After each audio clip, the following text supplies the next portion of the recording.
flip the camera around and wow, that was blurry. Case out here.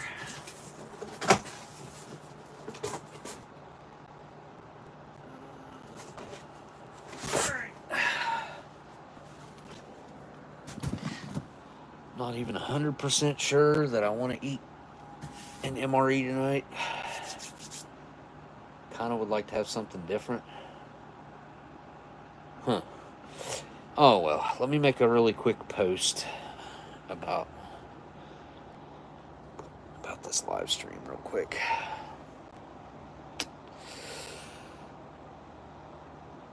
Oh, LA Beast uploaded a video drinking a 116-year-old bottle of Coca-Cola.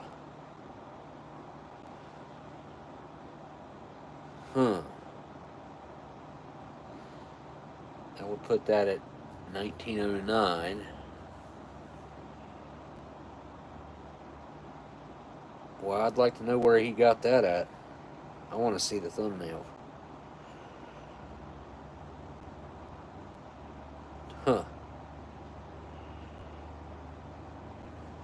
I've always wanted to try a very, very vintage Coca-Cola. And I mean, like,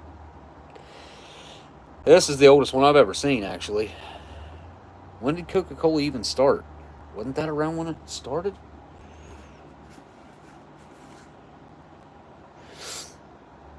Hey, Chusik. Hey, Pete. When was Coca-Cola established? Is it saying? Coca-Cola was formed May 8th, 1886. 1886, so 96, 86. That's 23 years after it was established. I've never seen a bottle say 1886 on it, I don't think. Established? I don't know. Do they even use an established date on anything? I picked up some Pepsis, which is unusual. Pepsis are not easy to come by. Long neck. They're pretty rough looking on the top. I do not know the age of these. It does have a barcode, so it's got to be after 76. When did they start using barcodes? 76, I think. Oh.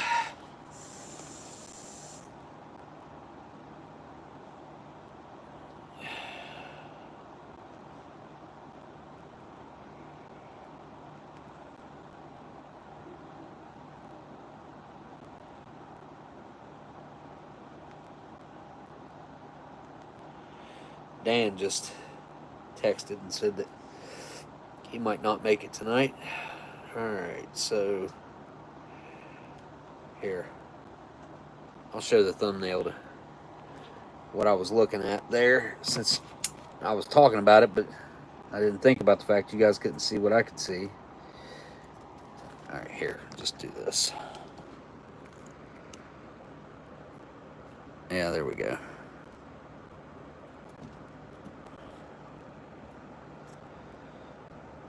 Yeah, that thing's got some age to it, that's for sure. I don't know how he got his 1909 date, but okay. What was I doing? Oh yeah, creating a post. That's what I was doing. Okay. It's very weird in the house now because Stella's no longer here.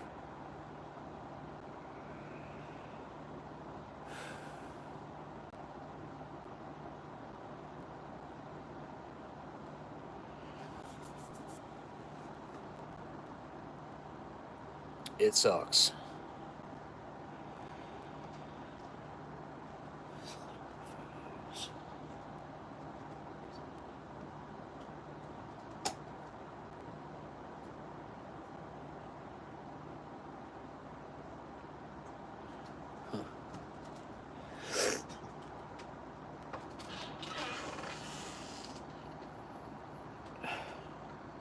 world?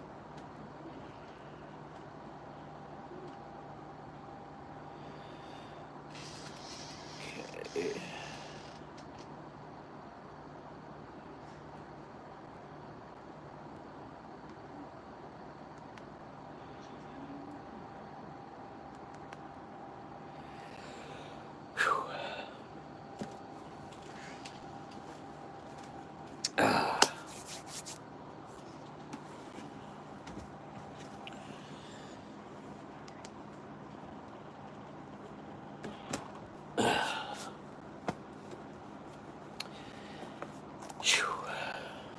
I wish I could get my camera higher. I don't like a upward. Camera's way lower than what I am, even though it doesn't look like it really is. Yeah, it's not too bad, but it is actually sitting about 2.5 feet lower than the tip of my head, probably, and it's facing upwards at me.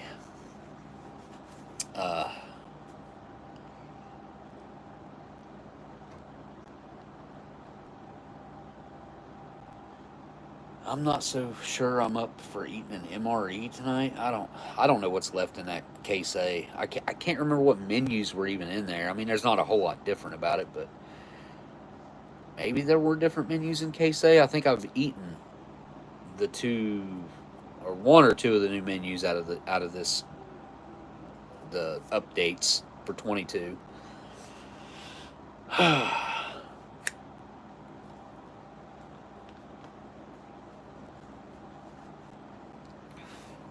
What's up, K-Man?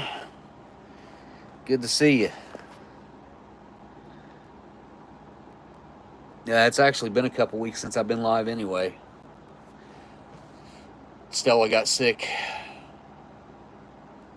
Not this past Tuesday, but the Tuesday before that. And then she passed this Tuesday.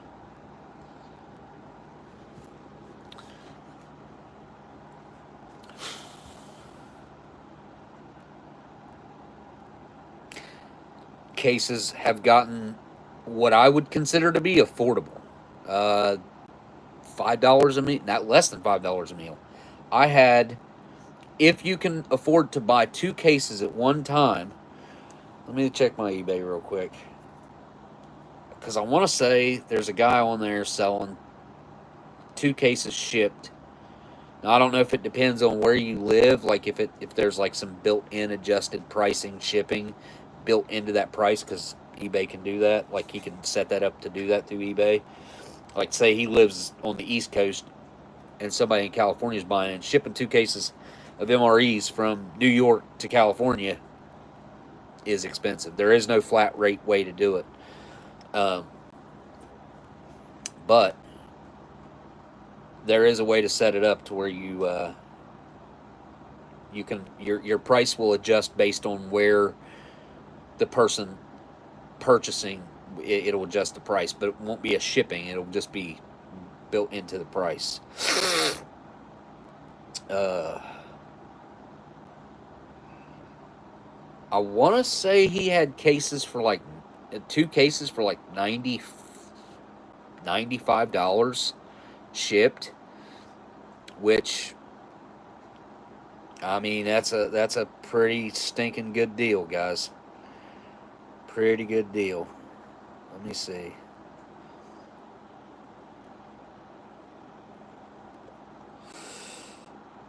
I know I got them on my watch list. My watch list is pretty long. Amber's been looking for urns and shadow boxes for Stella. And you, Amber, need to do something about her paw prints. Whew.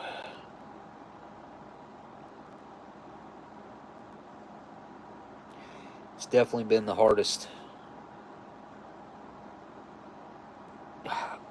We were prepared for Sebastian. Sebastian, like, he lived to be almost 17 years old.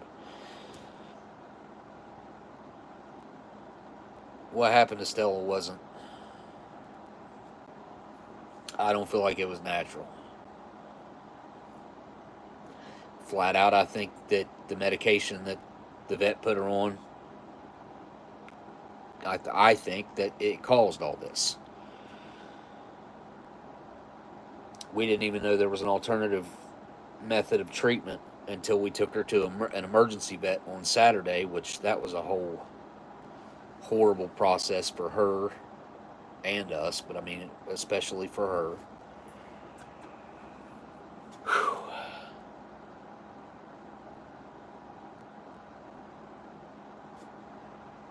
So, K-Man, they're not much off from that right now, and they're 2022 ups.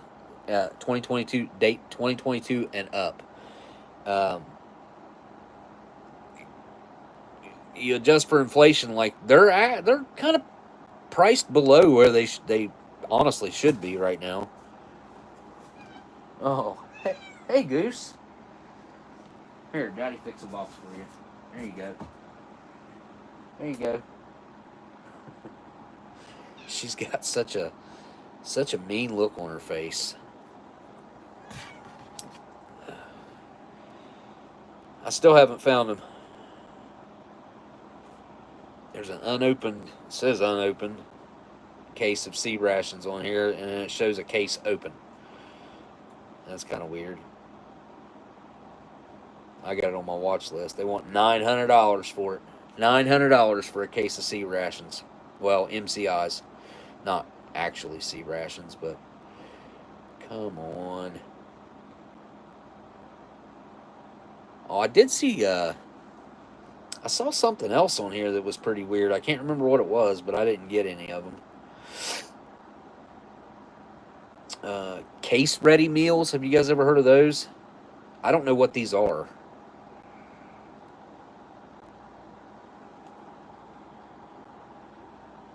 It's going to be hard to see them, but I don't know what those are. And I haven't dug into trying to look them up or anything. They want $100 for the case, and I think they're kind of like not old, but kind of old. Like kind of old enough to be probably bad, but not old enough to be cool and vintage. Kind of in that mid-range where you just... I guess I could buy them and set on them for 15, 20 years. Okay. There is two cases of vintage MREs on here, and they want $40 a case for shipping, which that's about what it would cost them to ship them, $38 and some change. I still have not found those cases that I put on my watch list, unless they ended. Maybe they ended. That's possible. There is a there's a World War II survival ration. This is the chocolate that has the speed in it on here right now, and honestly, the price ain't that bad. $280 roughly shipped. That is a lot. Don't get me wrong, that is a lot. But I've seen these sell for over 400. So when you take that into consideration, that's not too awful bad.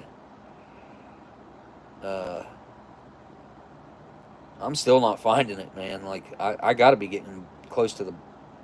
Okay, here's one. $95.50 for two cases, case A and B. It's Ammo Can Man. That guy started. He popped up on my TikTok. Somebody was on TikTok selling MREs, like individual MREs, cases of MREs, and milk old weathers.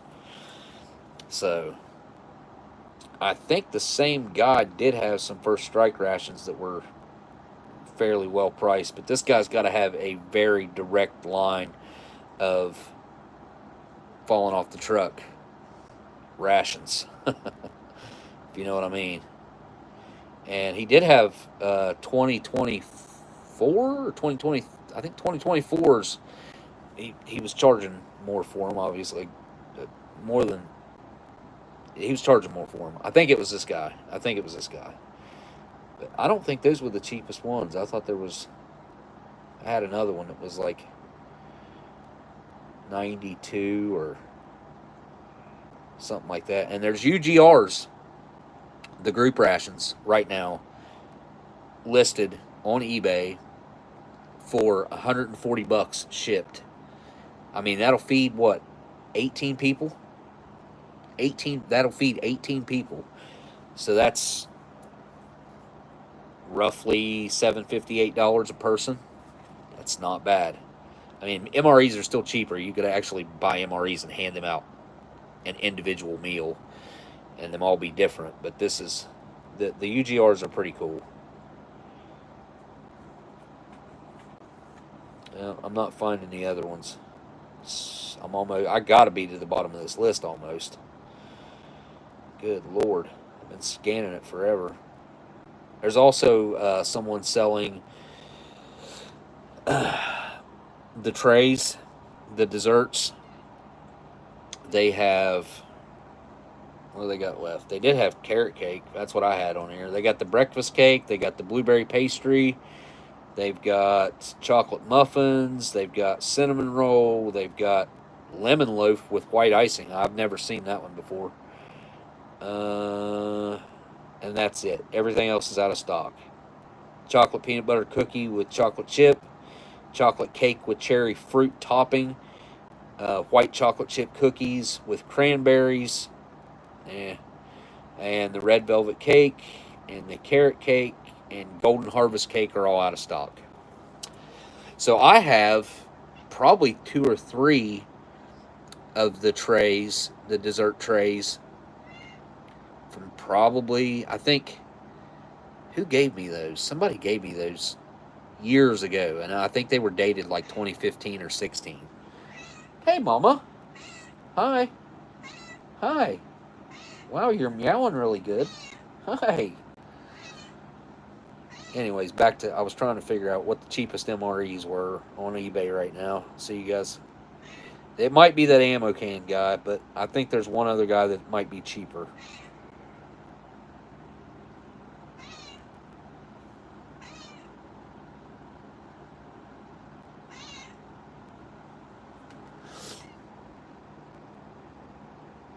What the?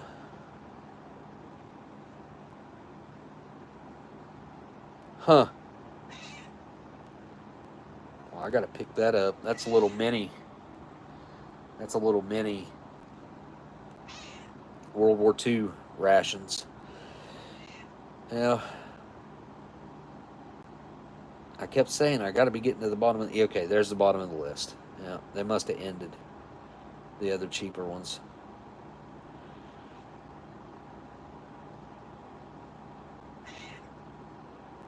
What, Mama?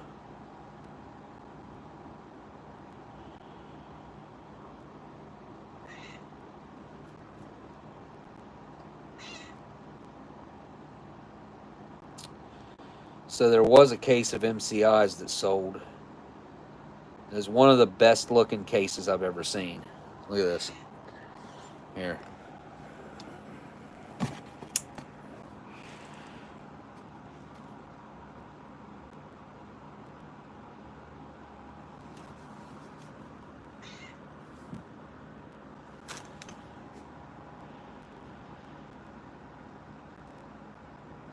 There's a few busted, but look at that main case. That main case ain't got a stain one on it. It's a good looking case.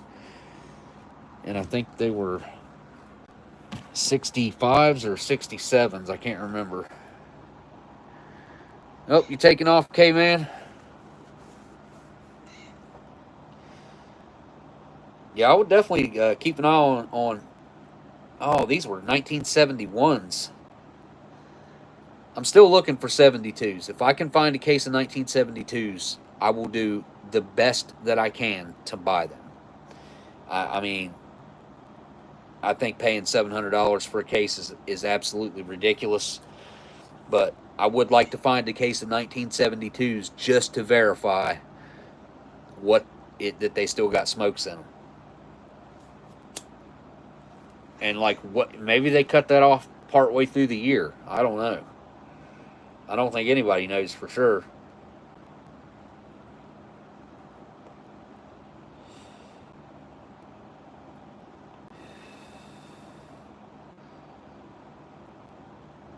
I've got to pick up a case of First Strike rations.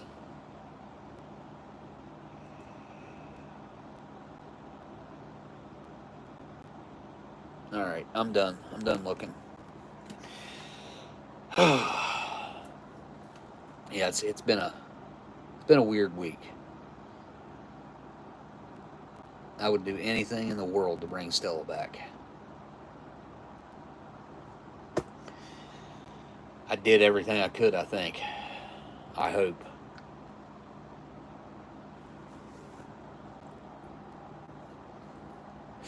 All right, let's look in this case A and see what's in here, because I don't know. I don't know what menus are in here.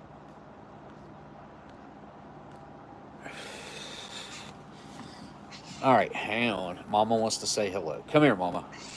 Oh, my goodness. Say hi. Look. Say hi. Oh, does that feel good? You're shedding like crazy. I'm going to be covered in hair just from picking you up. Yes. You're not even supposed to be in the house. It's summertime. You only come in the winter time. She likes laying outside in the heat, too. I don't know why. She does. Yes, Mama. She's a good mama. Yeah, good mama. Oh, she's a good mama. She's a good mama.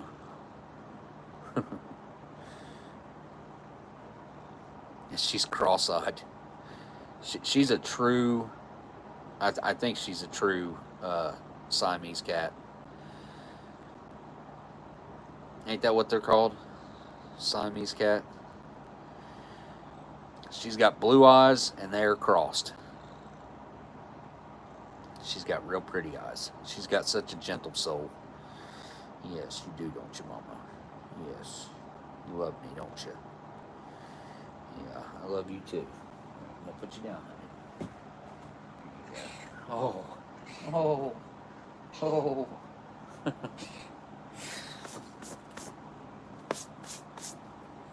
I know, baby. I know. I know. Yeah, I actually want to have one of those Pepsis soon, but I didn't think about it until it was too late. All right, I want to get into this case. I'm piddle farting around here.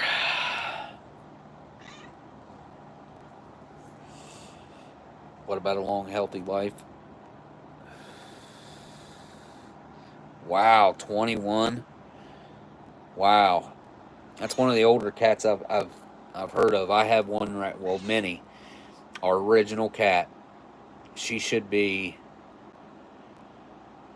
I think we got her in like 2008 before we moved in here, and she was at least a year old, maybe 2. So I'd put her being born around 2006 or 2007. So she's running around 18 or 19 years old right now, at least 17.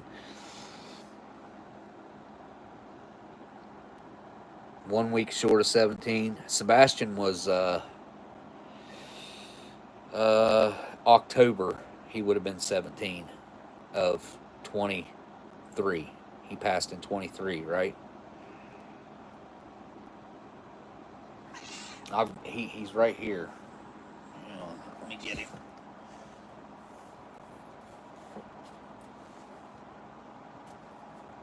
Oh no, that's Stella. I thought that was him. I don't know where Sebastian's at. I thought he was right there.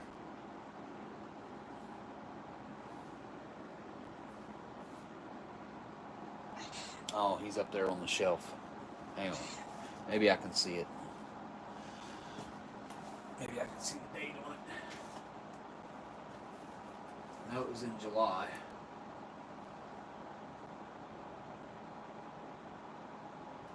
I can't see it. I can't see it. I don't know. Stella was suffering. Her last day and a half, 2 days. Because I went to the store on Saturday night after I decided I wasn't going to live stream because she wasn't doing very well. And I decided I was going to run to the store and grab a few things we needed. I needed cat food and a couple other things. And wasn't there, and the next day was Mother's Day, and I wasn't there, but 5 minutes, 10 minutes, not even 10 minutes probably. And Amber called saying that she thought Stella had broken her leg, and she was freaking out. I knew it was bad. Like, I knew from the phone call it was bad. So I literally ran out of the store, and when I got home, Stella was not well. She couldn't get up. She couldn't move. And so up until that point, she was getting up, drinking water, going to the bathroom. She just didn't feel good. We had went through this before. And we rushed her to the emergency vet that night. We were taking her to the one that we had taken her to before, which wasn't a good place. There is no good place. There is no good place to take your animal. Period. There just isn't. Not around here, there's not. We ended up calling that place, and they said that the vet that was there was getting ready to go in to a surgery and wasn't going to be out for 3 or 4 hours. So they wasn't going to be able to help her for 3 or 4 hours. So we found another one in Cerrito, Canova, and we turned around and headed the other direction and got her there. And they took x-rays, they ran blood tests, they done all kinds of stuff, and like the most concerning thing about her blood work was her platelet levels were bottomed out. And they gave me a list of reasons why that could have been autoimmune, and I can't even remember what all she said now. But of course, the Shar-Pei fever stuff is somewhat of an autoimmune disease, and the medication that they had her on, which is called colchicine, they give it to humans for gout, which is weird in itself, but it's also very toxic for humans. So you'd have to be in really bad shape as a human to decide to take this medication for some gout. So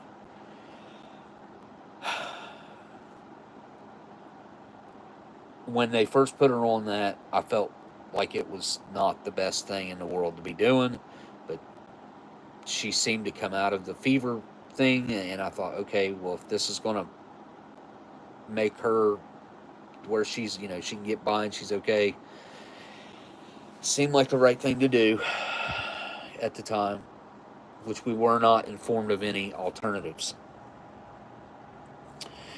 Well, anyway,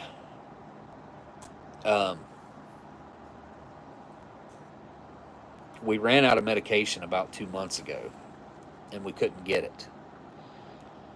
And it was at least 9 or 10 days, it seemed like, something like that we didn't have the medication for her. And she improved, I would say, drastically. She was getting around a lot better. I thought she was feeling a lot better. We get the medication and we start giving it to her again, and she literally got sick the same day that we got the medication and gave it to her. So I wish I would have stopped it then,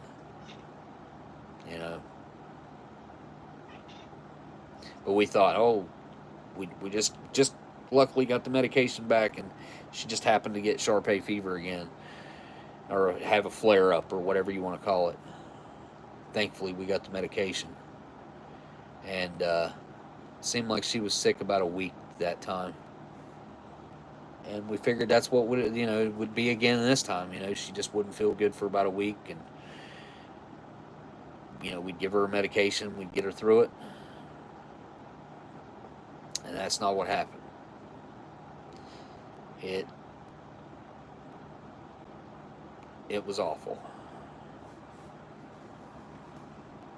Definitely.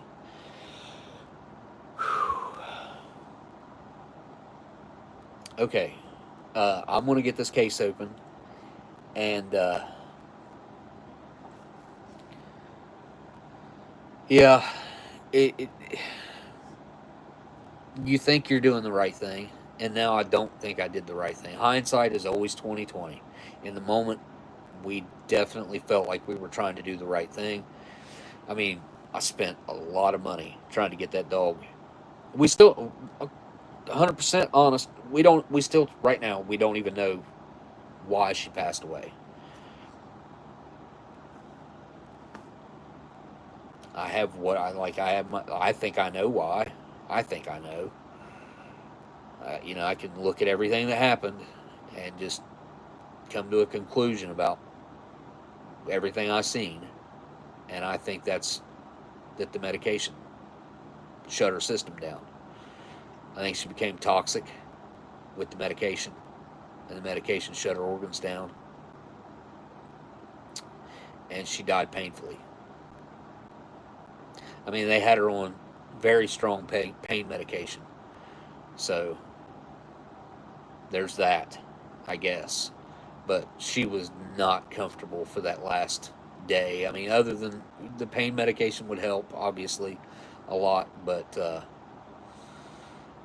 I when we were taking her to the emergency vet, and Stella didn't like wine unless she was in some kind of hard pain. When we first took her to the emergency vet that night, she was having like intervals of she would be not, it must not have hurt bad enough for her to be whining for 5-10 minutes, and then she would go through a short spell of a few minutes where she was hurting. And after we got to the vet and they started wanting to run tests, a blood test and other, just all this other stuff on her, they brought up pancreatitis, and I thought,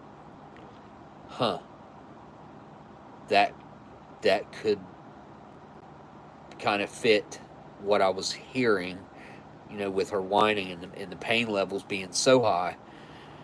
So I was thinking maybe that's it. Maybe this medication is just not allowing her to break her food down, because she stopped eating. The last time she ate something was on Tuesday, but she was drinking water fine. But she had no appetite. She did not want anything to do with any food. I cooked her fresh chicken. I tried hand feeding her. I was going to try to put it down her throat, but she just did not want it. She did not want anything in her stomach. And then after all this had happened, and I thought, well, that makes total sense, because if you get pancreatitis, you cannot have anything. Like, you don't want anything either. Like, your body tells you can't have anything inside of you, period. And the only thing they can do for you is give you pain medication to get you through it. So I was thinking that might have been what was going on, but they tested her for it and said that wasn't what was wrong. So I don't know. Spent a lot of money on a lot of blood tests, a lot of stuff, and still have no answers. That sucks. It really does. Anyways, I've got something. I'll tell you guys about this at the end. And I had one of the craziest things happen. Not last night, but the night before. It would have been, I believe it would have been Thursday night. Thursday evening, Thursday night. It was, anyway, I'll tell you guys about it here later. All right, let's get this case open up, see what's in here, because I don't know.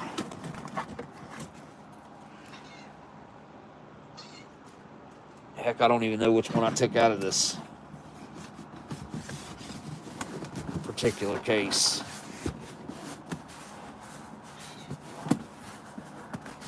I hear you, Mama. I don't know what you want, honey. You want to go outside? You want to go outside? So she can't hardly meow. She was like that when she showed up here. When she showed up here, she was dirty, and she had great big old nipples where she was feeding babies, um, but she didn't have no babies with her when she showed up here, if I recall correctly. Okay, so I opened this case right side up. All right, so we got beef shredded in barbecue sauce. I would really prefer to avoid red sauce right now, but it is. That flap is going to. Yep. Get on my nerves. There we go. Well, not yet, but.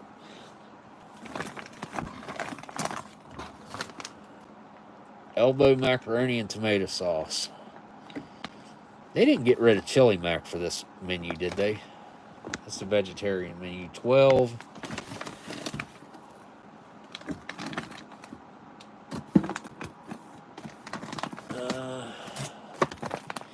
Beef stew. That's a good one. I really enjoy the beef stew, guys. The cheese pizza slice. I have not had this one yet. I mean, it's not like it's going to be anything miraculous that's much different than the regular pepperoni pizza. Beef strips in savory tomato-based sauce. This is a new menu to me. I have not had the beef strips one, so that's one that I haven't had. Oh, and I likely will order a couple more cases of MREs. I definitely got to get a case of First Strike rations. There was a case on eBay for $135 shipped, which is about as good as you're going to get. I mean, honestly. Hey, there's Chili Mac, menu number 10. What was the elbow macaroni? Was that menu 11? So they're right next to each other, menu-wise. Daggone it. Alright, hopefully I got that back right. We got, the classic MRE taco. Oh, yeah. I'm just doing all kinds of good work here.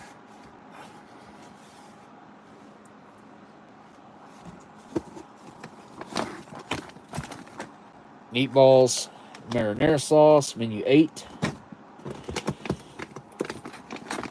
Chili with beans. Chicken, egg noodles, and vegetables in sauce. I always save that one for my son. Always. If crap were to ever hit the fan, like every case of MREs that I've ever bought that's had that menu in it, I've saved for Ethan. All except for maybe one or two. He ate one of them and I ate another one. So, but he liked that menu. So, tell you what, I'm not eating. I'm not eating spaghetti. I'm not eating spaghetti. Chili, I mean, it doesn't sound bad. I just don't think that's what I want. Cheese pizza. It's pretty boring. Wait a second. Oh, that's menu 11. Oh. Menu 12 must have been the elbow macaroni. I'd like to have a menu that doesn't have a bunch of freaking nuts on the side of it. I ain't had one of the tacos in a long time either. It's been I think it's been a few years since I've had one. I don't know. It's been a while. Meatballs and marinara sauce. Of course, that's red sauce. Again, they all are. Beef shredded and barbecue sauce. I mean, that's a killer menu. It really is a good menu. So, I think I'll do the beef stew. Chili Mac's always good, but I'm not in the mood for red sauce right now, like I said.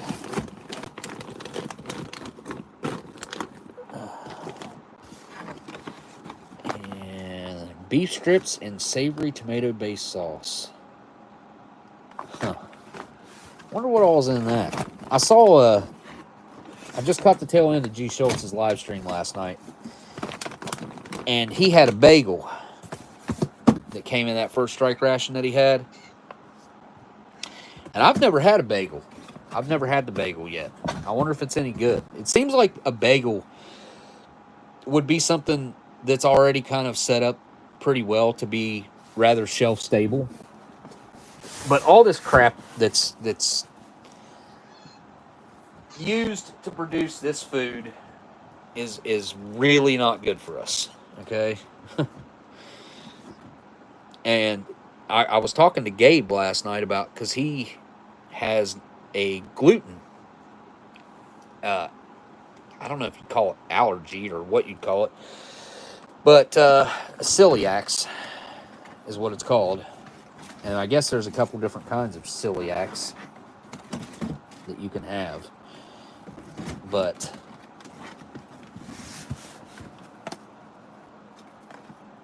it's all bad. That is one of the most stretched out bands that I've ever messed with.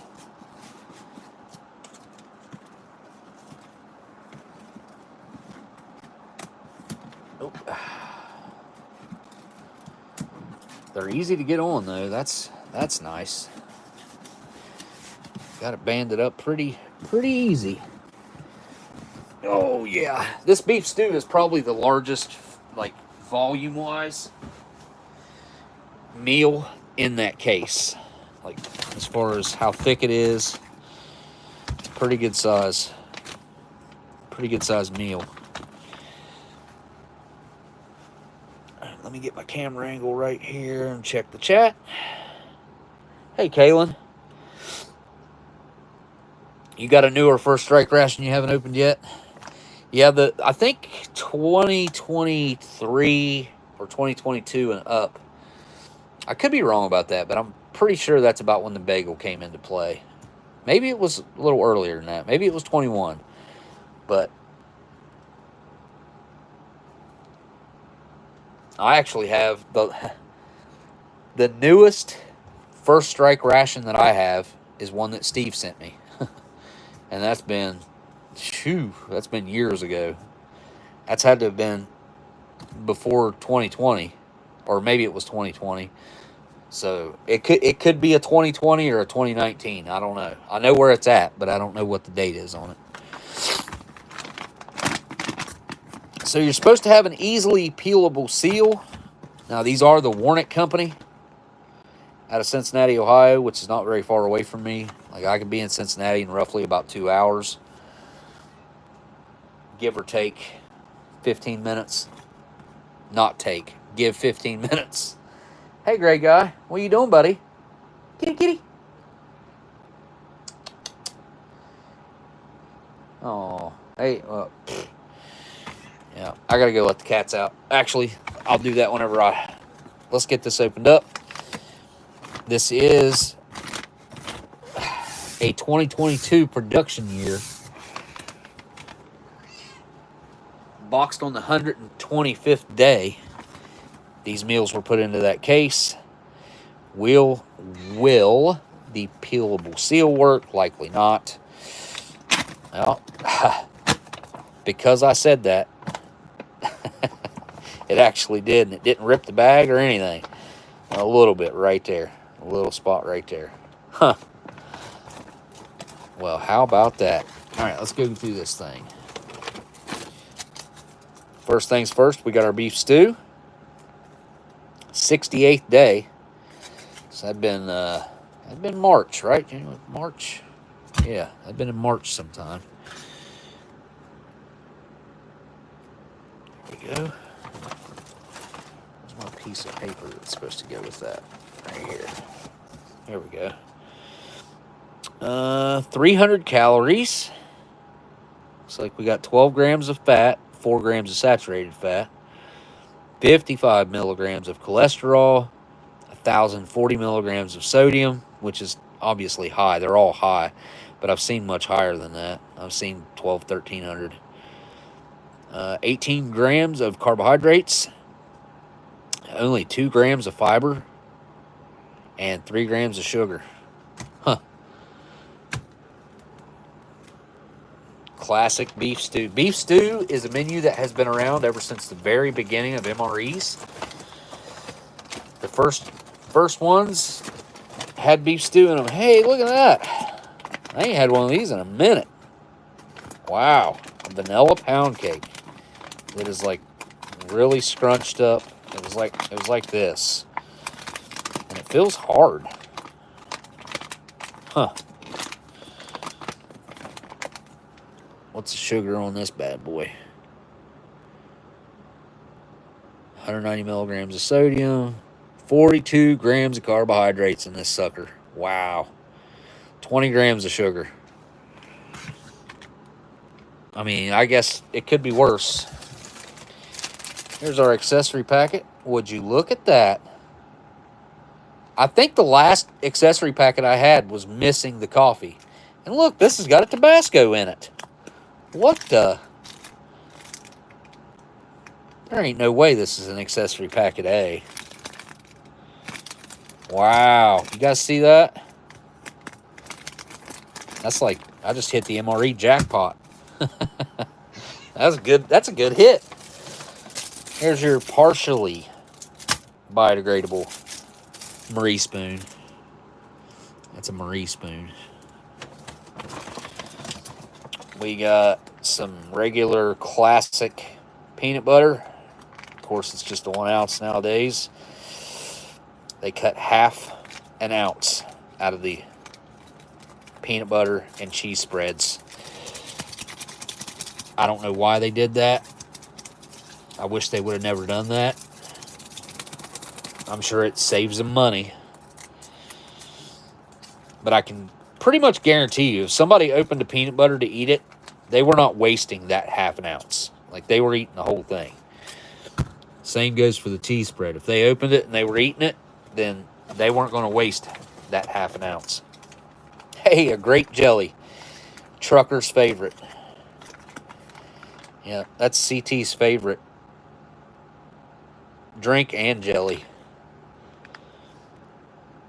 What's the carbohydrates in here? 17 grams. What's sugar? 11 grams of sugar, looks like. Yep, total sugar is 11 grams. Includes 10 grams of added sugar. So only 1 gram of that is natural from the grapes, apparently. And then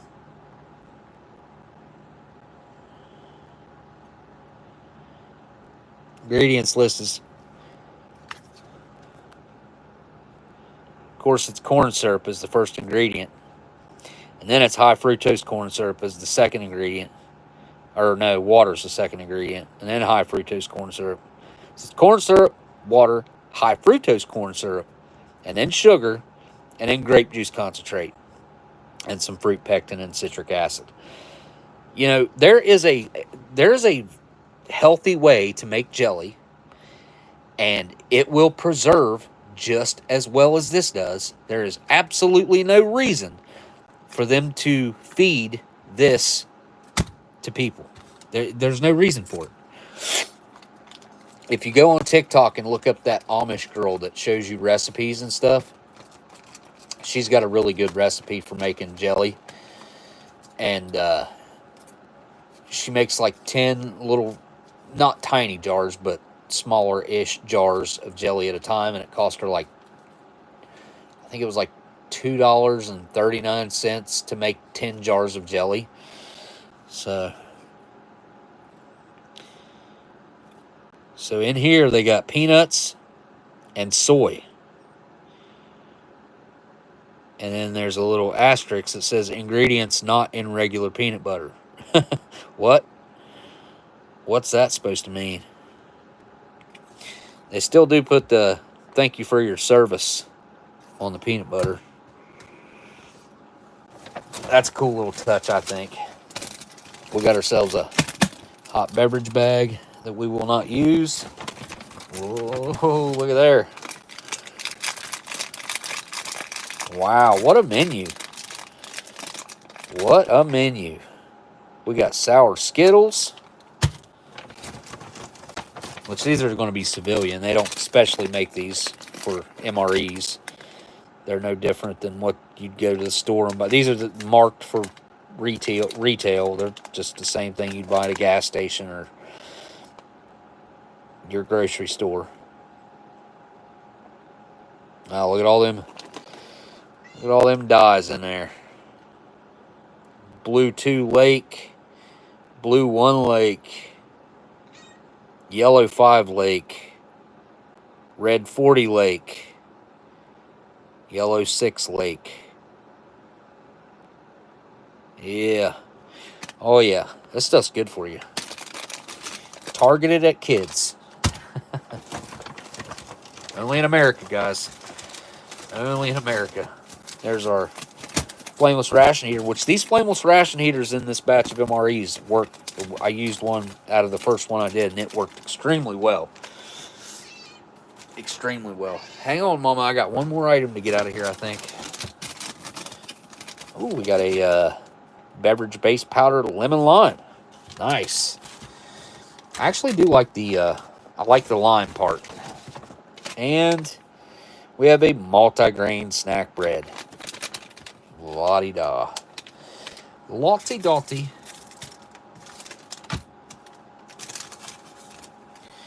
And there's everything. So, you got your beverage base, lemon lime. You got sour Skittles. We got an awesome accessory packet, which they messed up. It's not supposed to be like that, I'm sure. We got a multi-grain snack bread with peanut butter and grape jelly.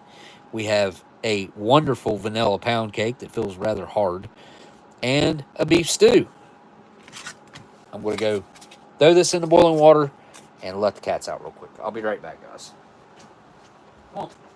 Kitty, kitty. Come on, I'll let you out. Come on. Come on, guys. Kitty, come on. Let's go. Come on. Move it. Yeah, Gigi, you gotta go out.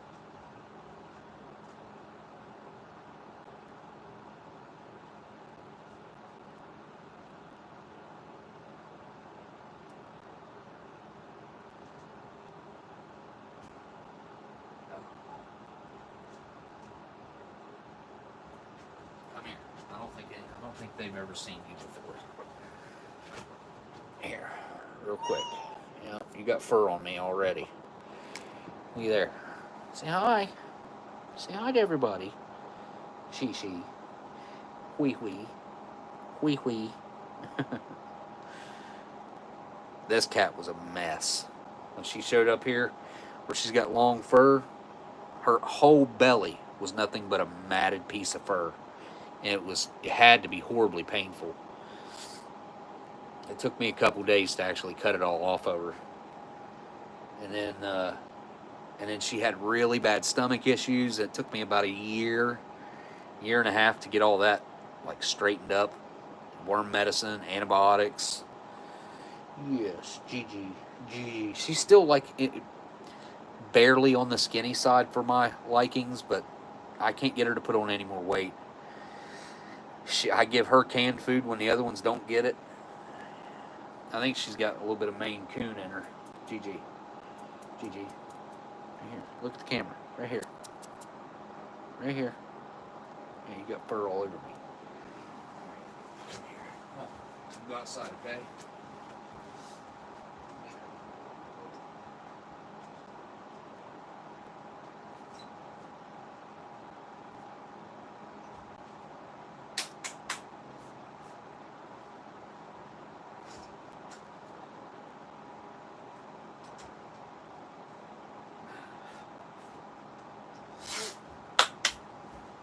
Alright, so right before I started this, my son called me, and he's like, I just found an infant kitty laying right in the middle of the road. And I was like, oh man. My first thought was a mama cat just dropping kittens, like running around trying to find a place to have kittens and dropping them. and dropping one in the road, and I thought, oh gosh, this is going to be bad. And I asked, I was like, how old is it? Like, how big is it? He's like, it's tiny. He's like, but its eyes are open. I was like, well, that's not an infant. Like, that kitten is not an infant anymore. And I said, do you think it could eat food? Oh, he sent me a picture of it, and I would say it's between 6 and 8 weeks old. I mean, it is little, and it is young, but it's not so little that it won't survive without its mom. With him taking care of it. There it is. It's in the cat carrier. Which obviously looks like it needs cleaned out. I gave it to him to use to take his cat to the vet. And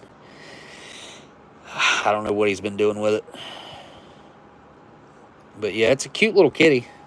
He found that thing literally right before I started this live stream, and I was talking him through how to take care of it. Yeah, anyway.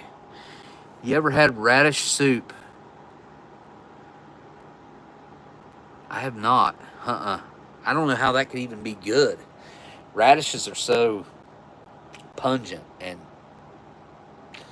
well, bitter. And how would you describe the flavor of a radish?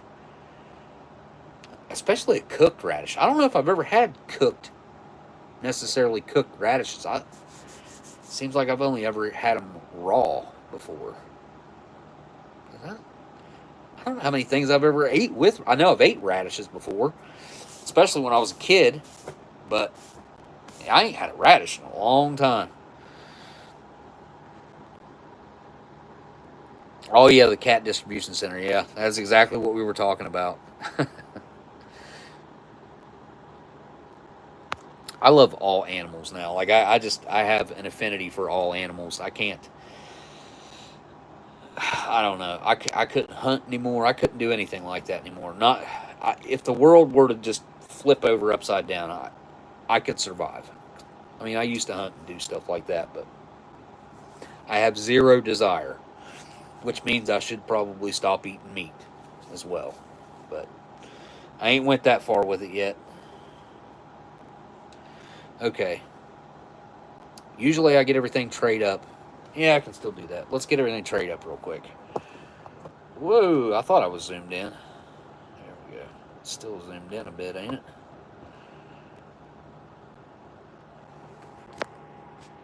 There we go. Still looks a little crooked. Something happened when I hit the camera earlier.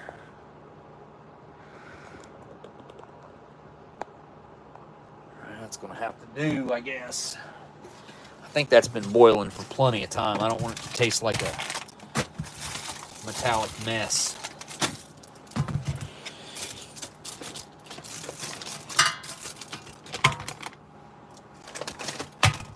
Oops.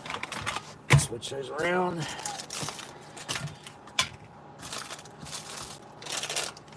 Skittles.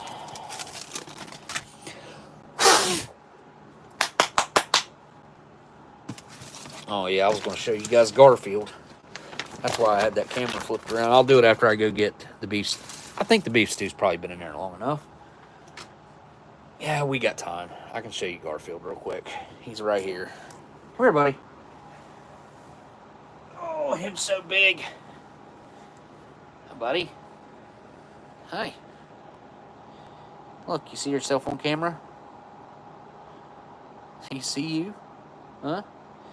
Yes, he's a mean-looking fella, ain't he? Yes. He's still kind of is mean. But this cat had to fight to survive all the way up until it got here. And then it didn't understand how to, like, assimilate into a house that takes care of him and likes him. Ain't that right, buddy? Yeah. Yeah. Yeah, you've hurt me a couple times, huh? Yeah. This is the one I cut the collar out of the day before I left to start filming the TV show. Yes. That's right. That's right. Alright. I gotta go get the beef stew out, buddy. Oh. I think he's got diabetes. I'm not sure. He drinks a lot of water and he's real fat around his belly.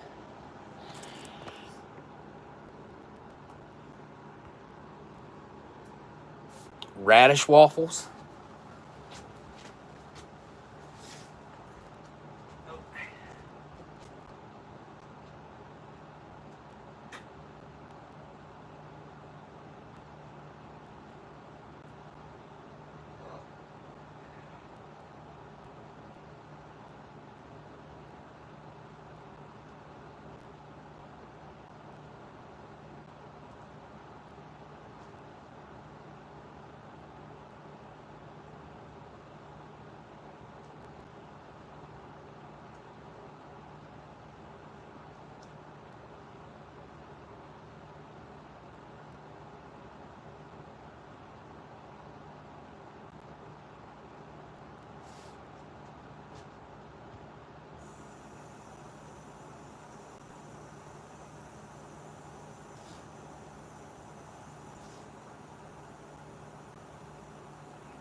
Okay, I'm back. I had to give the cats water while I was in there. And I guess I can use that bottle of water. I don't like the Dollar General water. It's nasty. Something about it just ain't good. So we'll start off with the lemon lime beverage base. Should be like an electric green color, I think. I don't remember how much lemon there is to the lemon lime. I'll try some of the powder. Ooh, that is very tart. Not very sweet.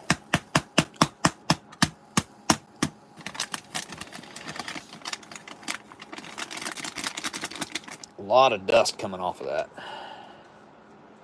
Huh. Has a package date of the 109th day of 2022. And Warnick is the better meals. Out of all three of the manufacturers, Warnick definitely makes the best.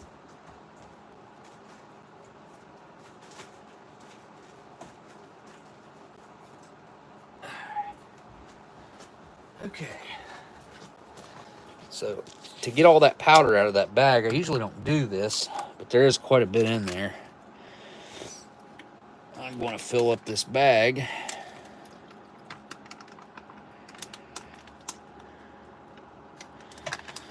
To about that line.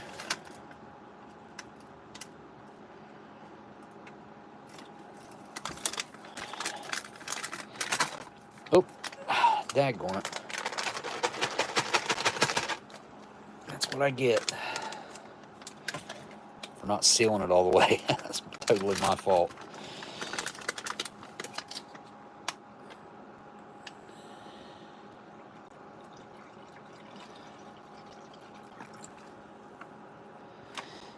Go. Now I know that calls for 12 ounces, I'm pretty sure. Yeah, 12 ounces. 3/4, about half a canteen cup.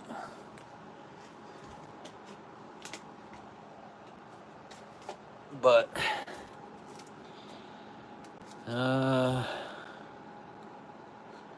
yeah, that'd be enough. Yeah, that's probably 10 ounces. I'd prefer it to be a little stronger on the taste.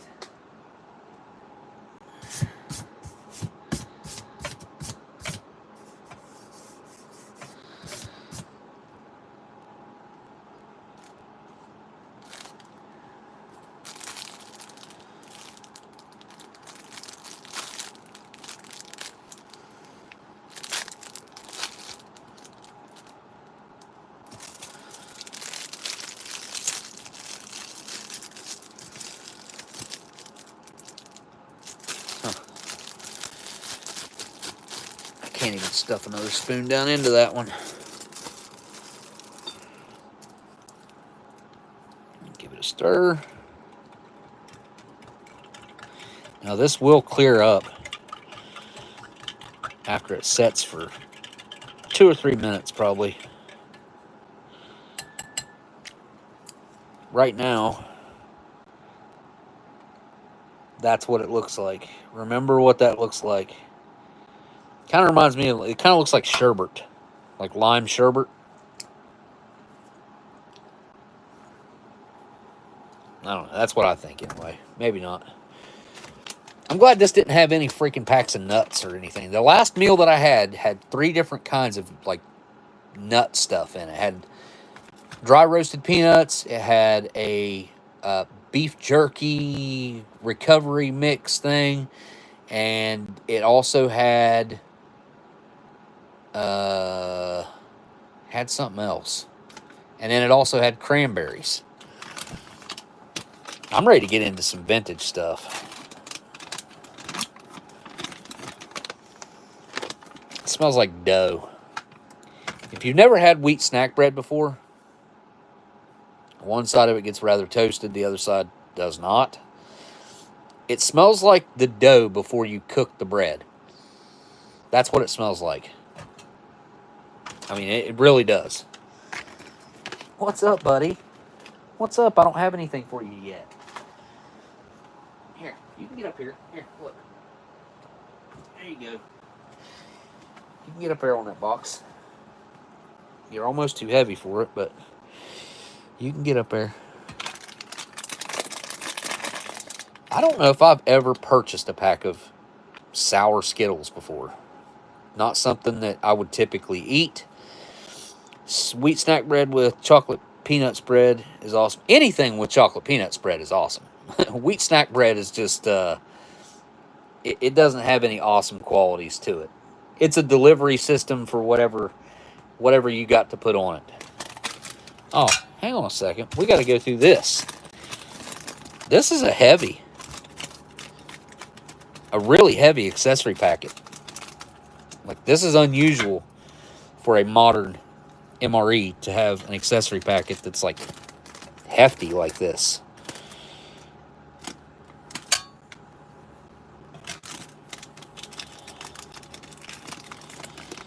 Is that not open? Huh.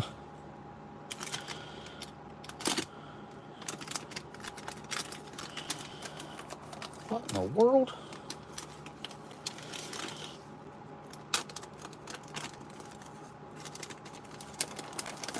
Cut that thing multiple times. I know I did. And that razor blade usually walks right through it. All right, the accessory pack.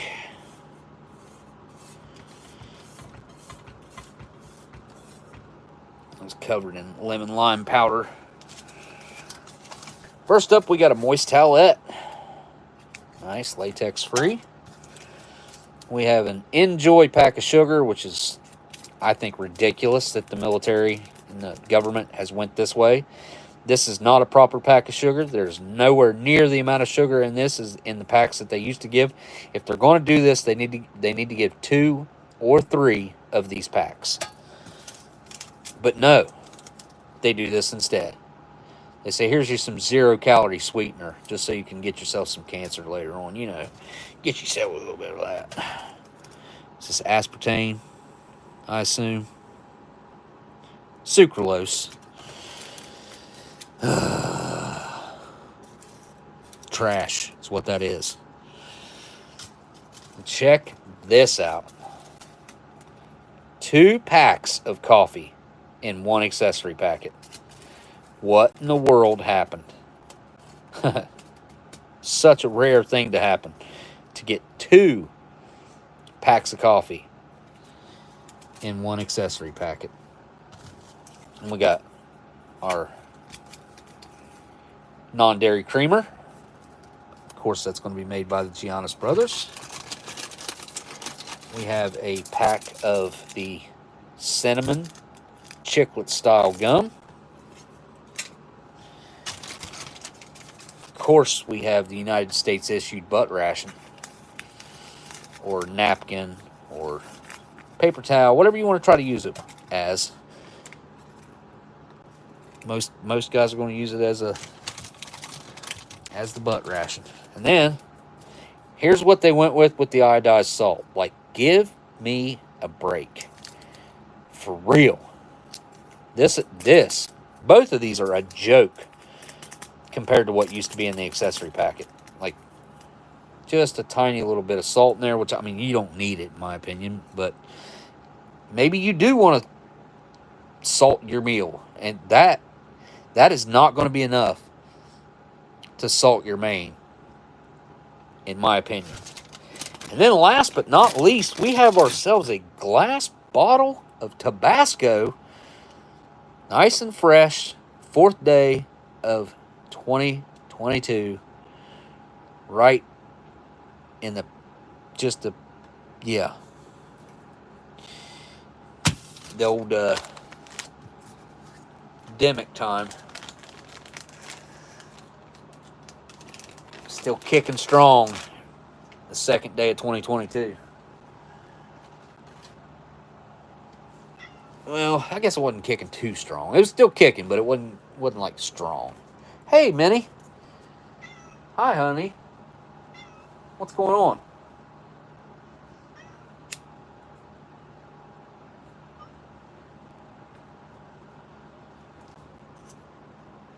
I don't know. I still like getting these, even though I've probably got,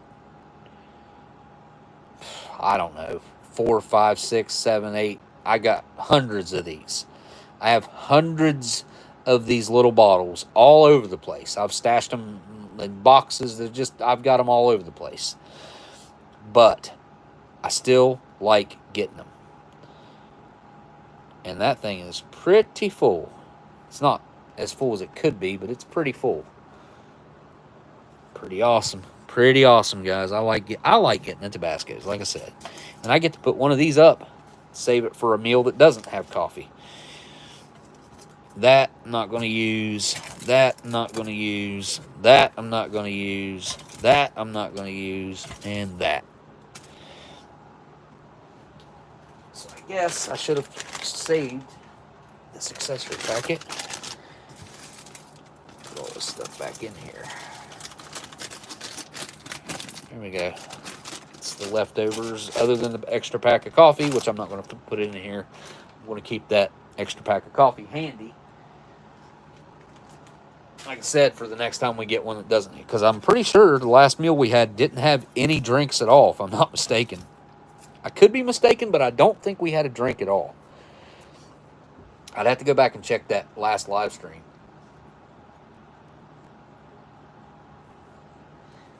No, we had something. We had something because no? You know, I don't know. I can't remember. The last few weeks have been a real hazy mess. Okay, so I'm going to use my delicious cup tonight. And of course, I'm going to give my honorable mentions to my Dan cup. This is the cup that I got from Dan in Australia. And it also makes me think of CT, because he also hooked me up with a Tim Tam cup.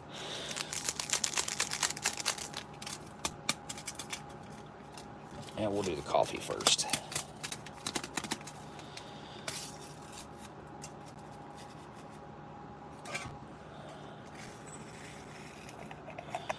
Should be a freeze-dried coffee. It's got a kind of a light roast look to it.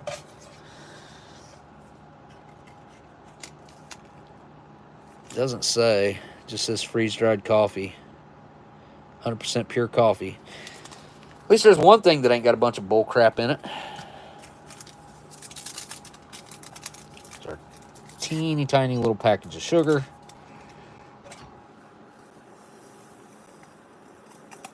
Yeah, that ain't enough sugar. Not for me. I like sugar in my coffee. I mean, I don't like to overdo it. I do like to taste the coffee, obviously. Every once in a while, I'll drink a black cup of coffee. It's rare that I want to drink a black cup of coffee, though.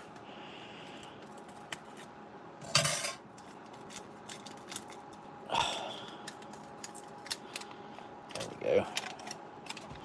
We got a lot more creamer than we did anything else. We got more creamer than we got coffee and sugar. Just about combined. All right. You go put some hot water to this. I'll be right back. Hey, Garfield. What are you doing, buddy? Watch out, guys. This box.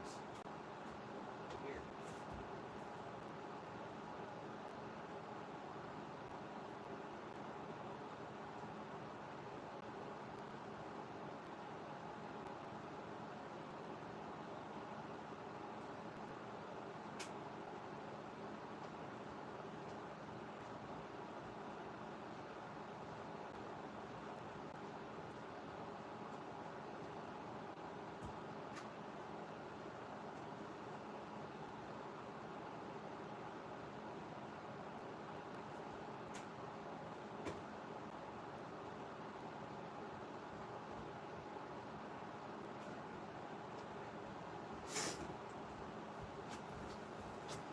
I do not think that I added enough water to this. Looks like I better go get some more. Yeah.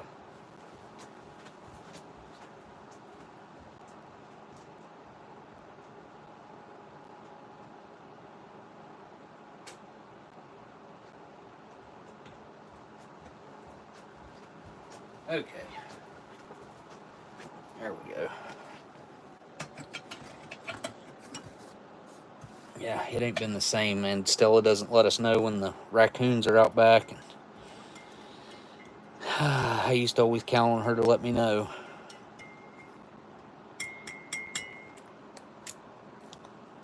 All right.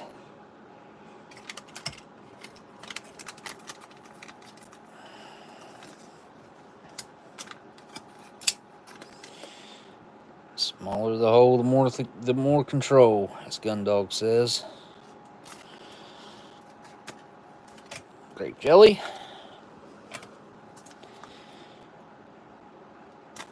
Peanut butter. And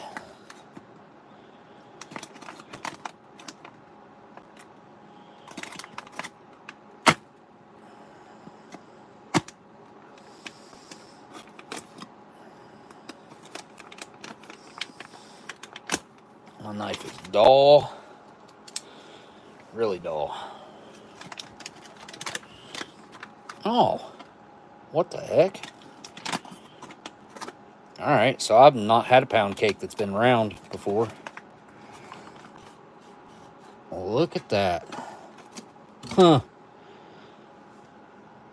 I don't know if can you guys see the sugar glistening on top of that? You probably can't.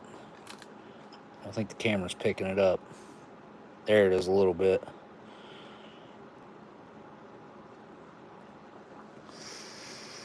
Ooh, that smells amazing. It smells like artificial vanilla.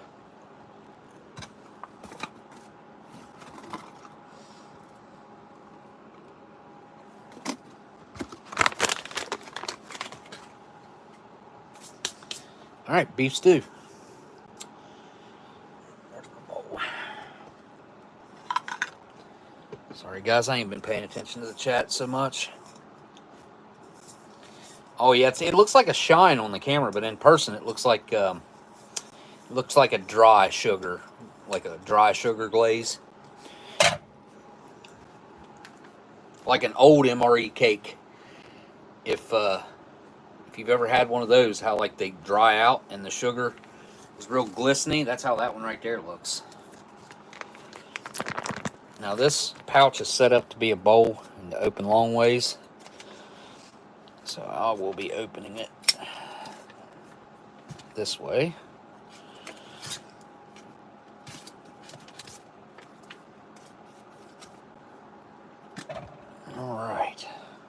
make a mess. Cool. Not yet, anyway.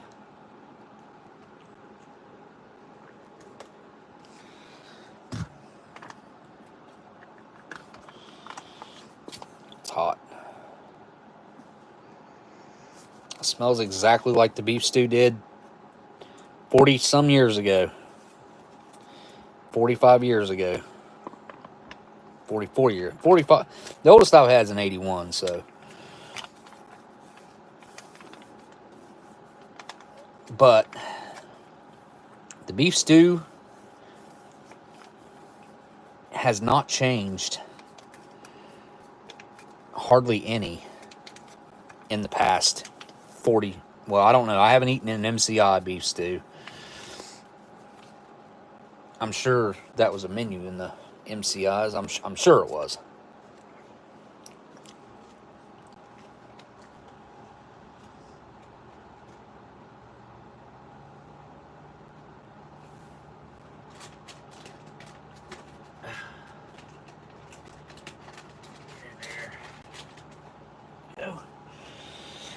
All right. Well, other than the Skittles,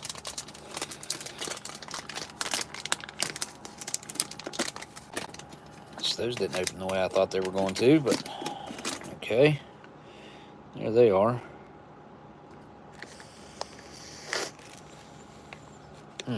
They kind of smell like a cheap perfume. Yeah. It's kind of weird.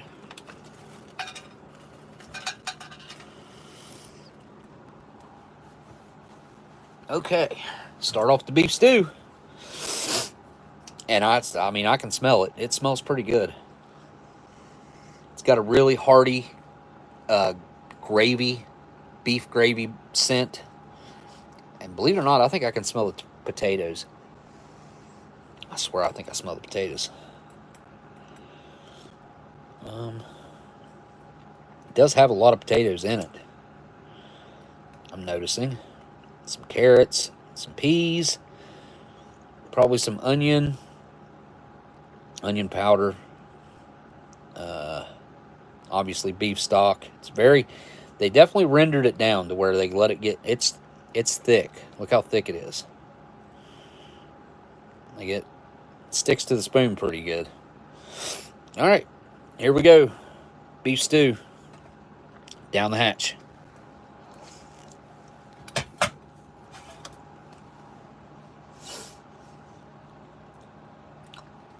Huh.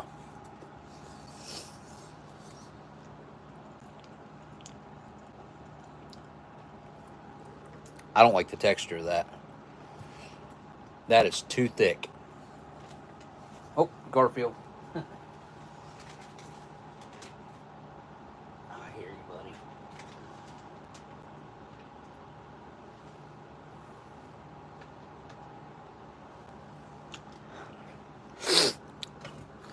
Garfield's all over that beef stew. That package I put down there. So it's very velvety smooth and thick. The texture in your mouth is like a what? It's thicker than a pudding even. It's got this very, in my opinion, off-putting smoothness to it and thickness to it. Like, it's really thick. Look how thick it is, like hanging off of there. It's very thick. Yep, beef gravy stew, more or less. It's kind of, I don't know. I wish it was more stew-like. I wish there was a little more. I wish it was slightly thinner than what it is. I mean, I guess I could thin it out with a little bit of water, so I might do that. Because it is very thick and somewhat, like I said, weirdly off-putting because of the texture. I want to try another bite, but...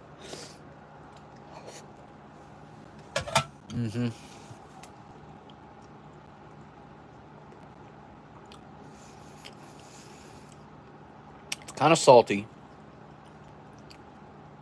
but it's very savory. The potatoes kind of add to that weird smoothness to it, because they are texture to them's not really bad. It's just the added, like the gravy is adding this weird texture I'm not used to.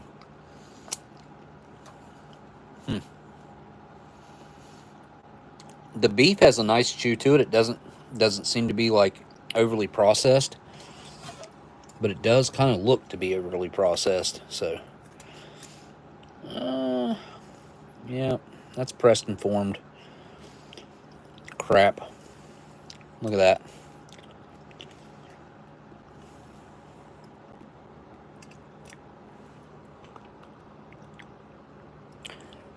Looks like a Salisbury steak. That's kind of what the meat reminds me of, is like that kind of off-putting texture of a overly processed Salisbury steak. Now, beef stew didn't used to be like this. Beef stew used to be, now it was a pressed and formed meat, but it still had the meat grain to it, you know? It wasn't overly processed. This, in my opinion, is highly processed. This is ground to a very fine paste and then put into cubes and cooked. Probably fried a little bit so that they'd keep their shape a little better. Air fried, or however they do it. Something along those lines. But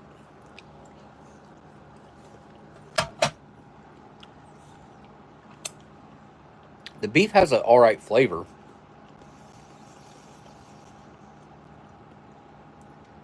It's just not as good as it used to be. I could pull a beef stew out from, I don't know, let's say 95, 98. And when you'd pull these apart, you would actually see the grain and the strings of meat. Garfield, dude. I will share with you, buddy. I will give you a bite of this beef stew. Alright. Actually, here, I'll give you a piece of it right now. Because you're begging for it. Here, buddy. There you go. I hate to put cold water into this, but actually, no, I can go get hot water. I'm going to go add just a tad bit of hot water to this.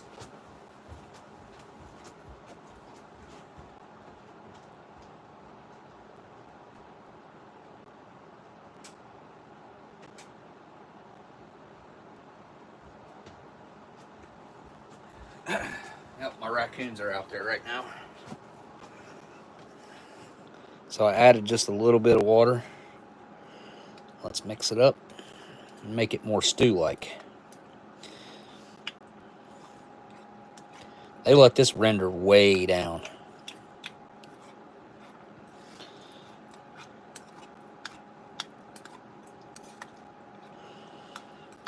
That's already looking better, I must say. I probably could have thinned it out even more than this, but this is a good start. Oh yeah. I'm pretty happy with the way that's looking.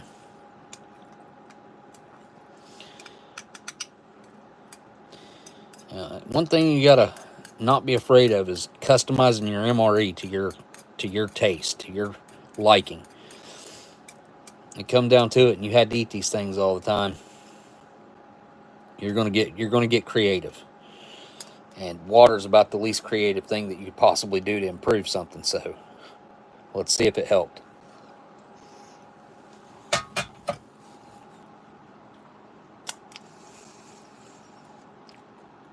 Unbelievably, that helped way more than I thought it was going to. It took away that like oddly thick, velvety texture, and now it's more like a beef stew that I expect.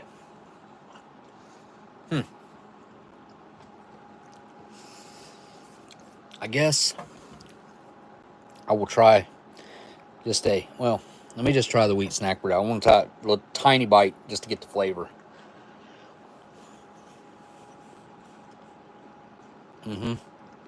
Sweet. Tastes like almost not cooked bread. It just barely cooked bread is what it tastes like. It just tastes like dough. It's so weird. Wheat snack bread is so weird. I've had them where they like got hard, and they were the texture. It changed the texture of them, and they didn't taste as much like doughy bread. But when they're fresh like this, they taste like doughy bread.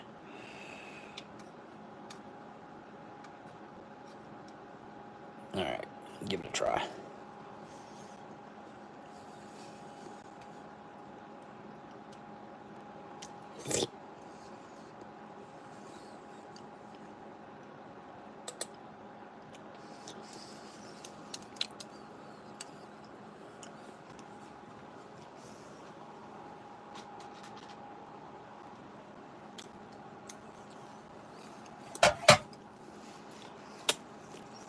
Not my favorite anymore.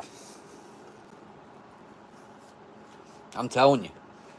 The old beef stew blows this one out of the water. It looks and smells like it hasn't changed very much, but when you start digging into it, they've messed with it. The flavor is slightly different than the older ones, and than the old recipe. And the biggest difference is the meat itself. Garfield. Adding in that wheat snack bread, it tasted the same all the way up until the very end, and then I tasted like a sweet follow-up, and it added a little bit of doughiness to it. I don't know. I'm not impressed by that. Not even a little bit. Oh, you know what? Let's put some Tabasco on it. Came with Tabasco. And this is one of the rare instances that I think Tabasco could possibly improve this. So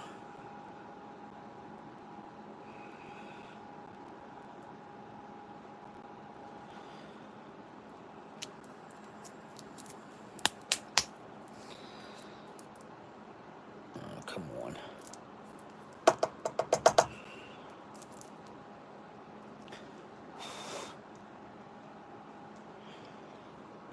I got a toothpick. I can clean this tip out. Yeah, this is thick Tabasco right here.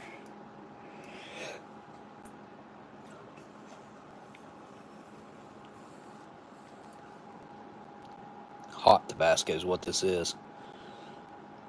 My Lord, I just cleaned off that toothpick. Ah! Whew! Wow!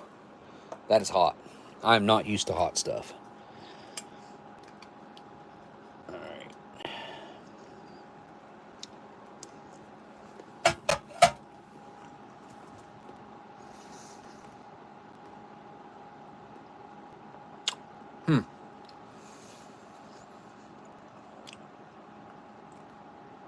Wow, that Tabasco's hot. Good Lord. That's already got me sweating.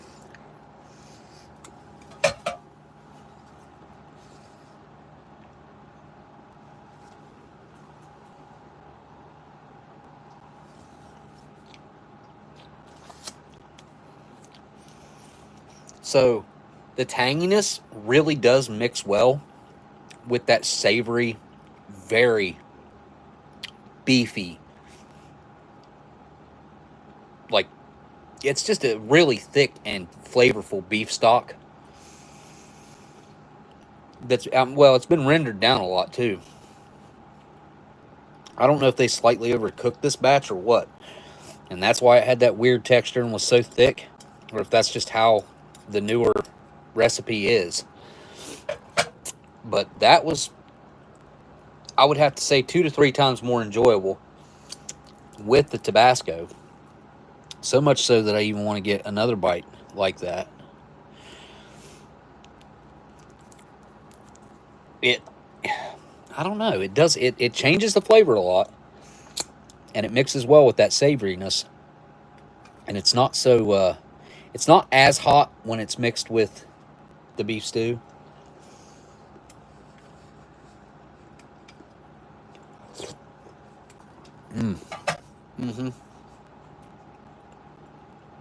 Yeah, I like that.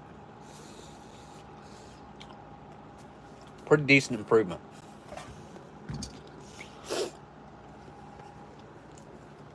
Tabasco, big improvement on this one.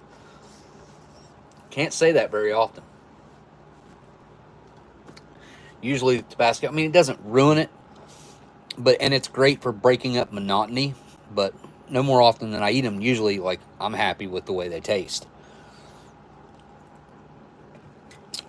Oh, clean the old palate. See how the look of that changed?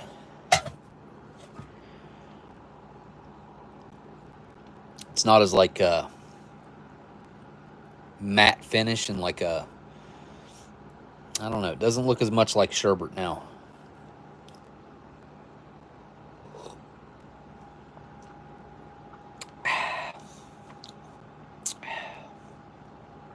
The lemon lime is really refreshing. It's tangy. I put a little bit less water in it, so it retained, in my opinion, just the right amount of sweetness.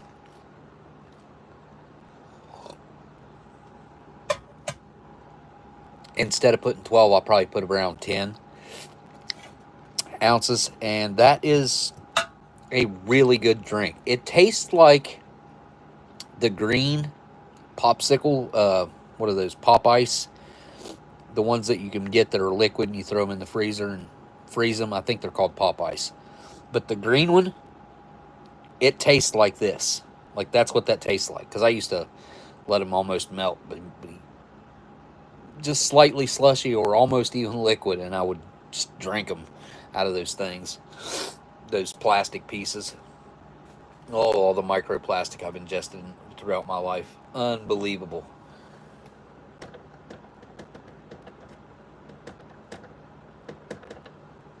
I got a spider in my lamp up here.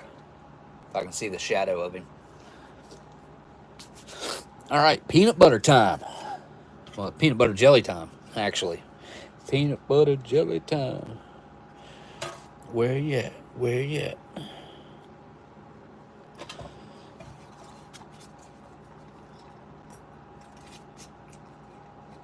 All right, first,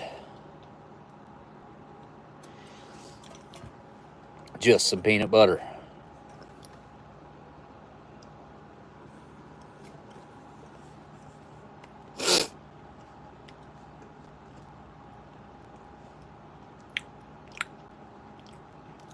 The peanut butter is powerful enough to drown out the doughy bread flavor of the wheat snack bread. And it's got a slight tanginess on the follow-up. Like, flavor-wise, it's a little bit of a strange flavor to be coming from your bread. And I might have cut that too small.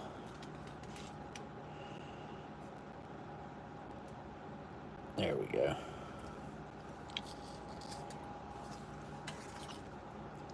Grape jelly. I don't mind the grape jelly. I think peanut butter and grape jelly go the best together.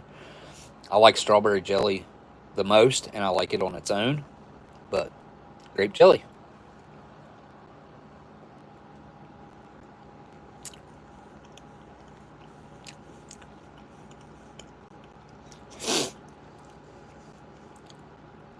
Grape, in general, is a very hard flavor to describe. But in this case, it just tastes like sweet, thick jelly. Like, that's all it really, flavor-wise, that's really all you get. It's like some sweetness. You get a very slight grape flavor, but what does grape flavor even really taste like? What is that? Because it's not the same as if, like, you were eating grapes.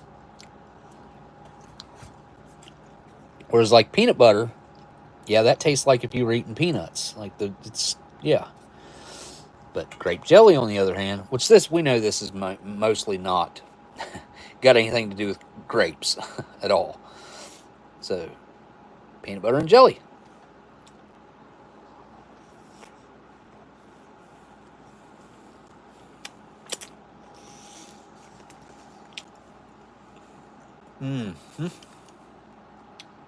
Something about some cheap grape jelly and peanut butter that just, I don't know. It's been one of those things that I've eaten throughout my life, and I think most people are probably like this in America. It's one of those struggle meals, when you didn't have a whole lot of money or you needed something quick to eat at work. Throw together a peanut butter and jelly sandwich. All you need is 2 pieces of bread and a little bit of peanut butter and jelly, and you're good. It's something you can leave sitting out on the counter. Both shelf stable. You can leave the jelly sitting out and the peanut butter sitting out and the bread sitting there. And yeah, it's just one of those things that's very common to Americans. But I have seen people from other countries trying our peanut butter and jelly, and some of them like it, some of them don't. Like, it just depends. But that's like us looking at people from Australia eating Vegemite and being like, what are you, like, what is that? But they grew up with it. Like, they know Vegemite because that's one of those things that they ate growing up. And then Vegemite to them is what peanut butter and jelly is to us. The way I see it.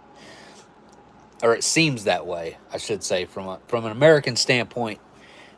Australians, and then you got your British with their, what's that stuff called? What's the British eat that's kind of similar to the Vegemite? Oh, dang it. What is that stuff called?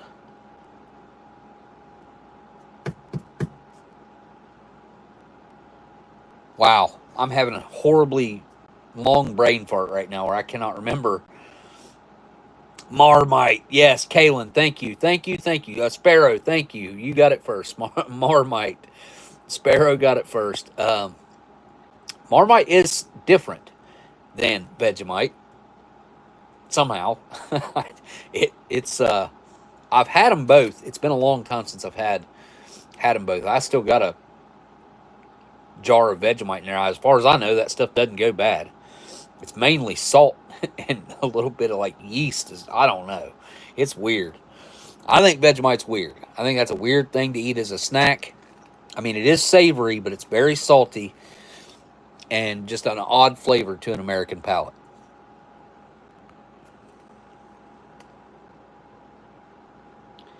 Spectre grape soda.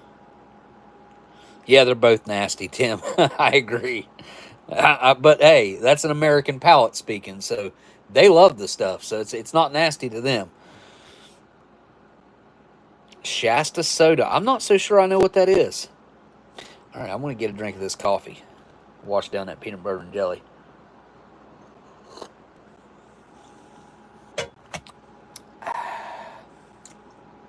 That is just a light, smooth. This is like barely coffee in my opinion. It doesn't have a whole lot of stuff going on. There are a little bit of tannins going on. It's got a little bit of a sour initial flavor, but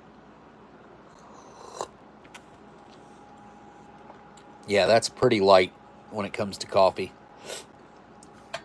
I mean, at best, that's a light roast coffee. I mean, I'm really looking forward to this. This thing is looking absolutely amazing sitting over here. Look at that. Nice round.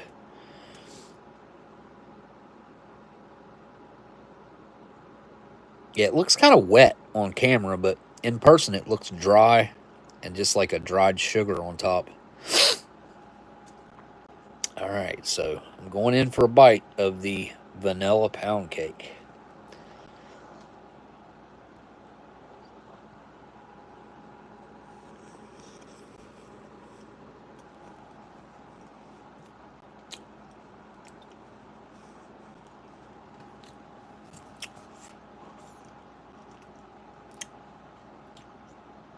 It's very sweet.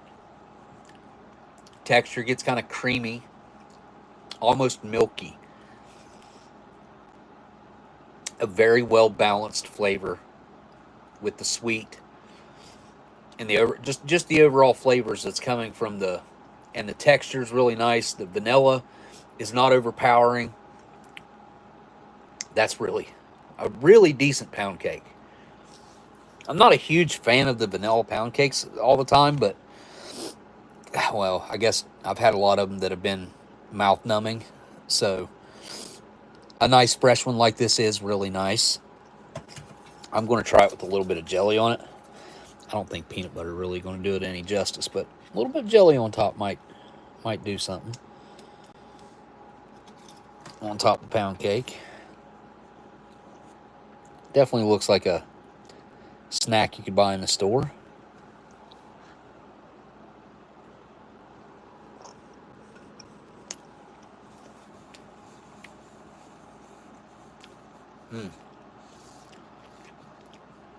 So it does have kind of like a crunchy, dried sugar top and edge.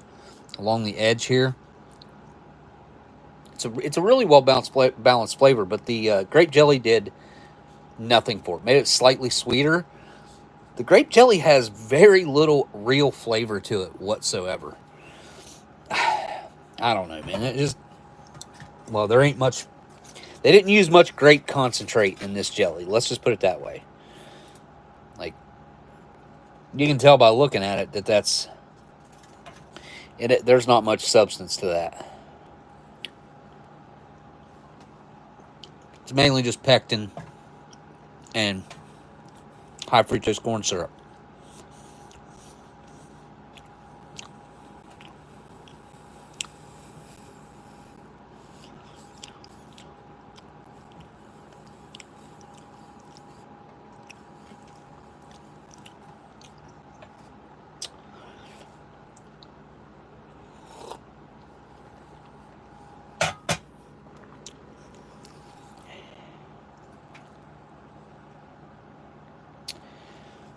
Try a bite of the pound cake with some coffee.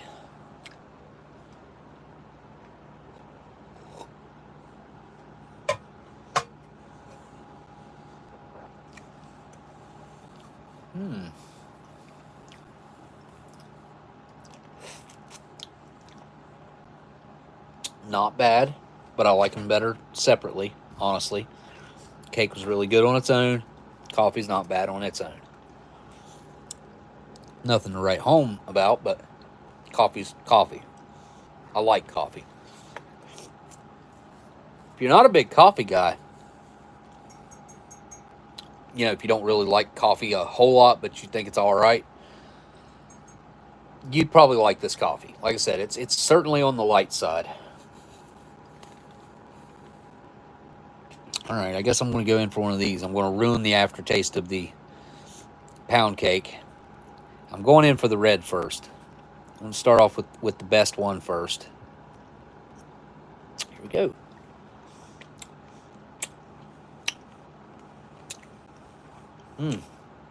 Yeah, it's kind of sour. As soon as you bite into it, you get the sweetness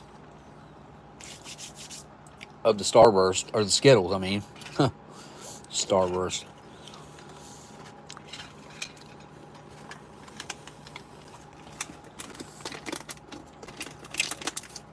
I want a yellow. A lemon. I assume it's lemon.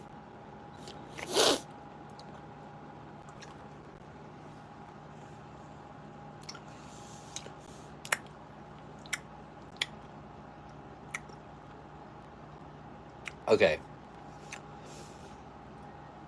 I mean, if you're a person that really likes sour stuff, which the kids that are in the military right now, and in 2022, whatever, they grew up having a lot of like sour snacks because they'd be my kids' age. And that era of kids, there's a lot of snacks from like the mid 2000s up that have been sour focused. Sour Straws and Sour Patch Kids and Sour Skittles, and there's been a lot of sour stuff. I don't remember there being a whole lot of that stuff when I was a kid. The lemon is very lemony.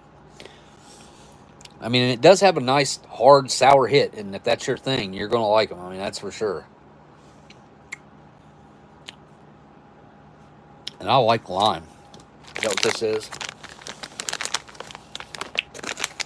Where's the flavors? Oh, here we go. Oh, there's a grape in there somewhere. Lime, lemon, orange, and strawberry.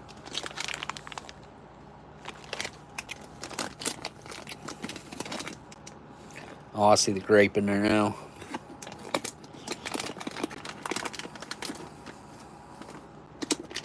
Not very many of them. I'll try it. The lime was good. Once you get the sour stuff off the outside, it's just a Skittle. That's all it is. Like after that, there's nothing different about it.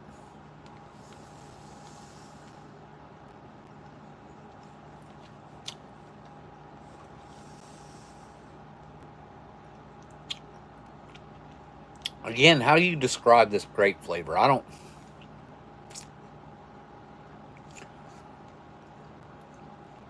know how to describe it. Grape tastes like grape. Well, not really, but it tastes like artificial grape. I don't know how to... It's got slightly a chemical flavor to it. I mean, you can certainly taste some chemicals going on in that stuff, in the grape.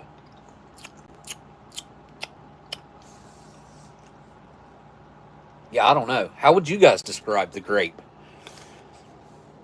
The fake grape or whatever, because this is fake grape. Is Miss Marilyn in here? Because if she is, I'm going to have one of the very few smokes that I have left out of this can that she sent me.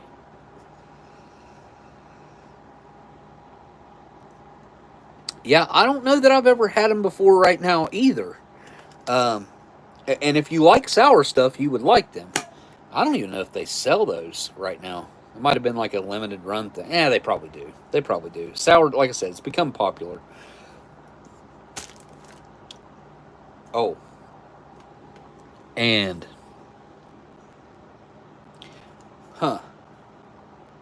No. You'll spill stuff. No. Garfield, go, and I'll give you some of the beef stew later. Go on. You don't need very much of it anyways. Go on, buddy.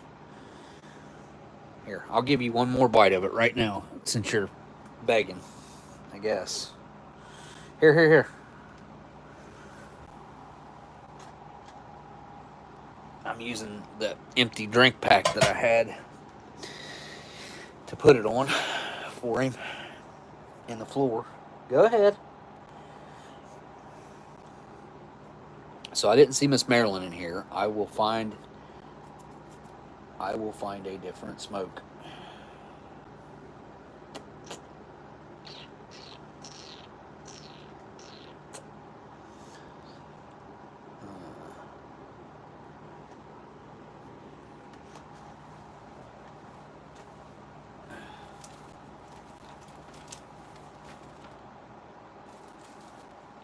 We're going to stick with the Camel.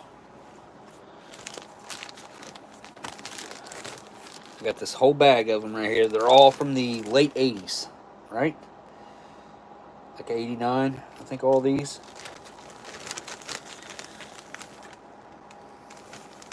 Camel bucks here.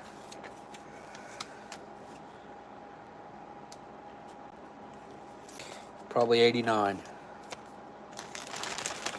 Because this expires in January of 92. No, May of 92. So I'm sure they gave you at least a couple years before they expired on you.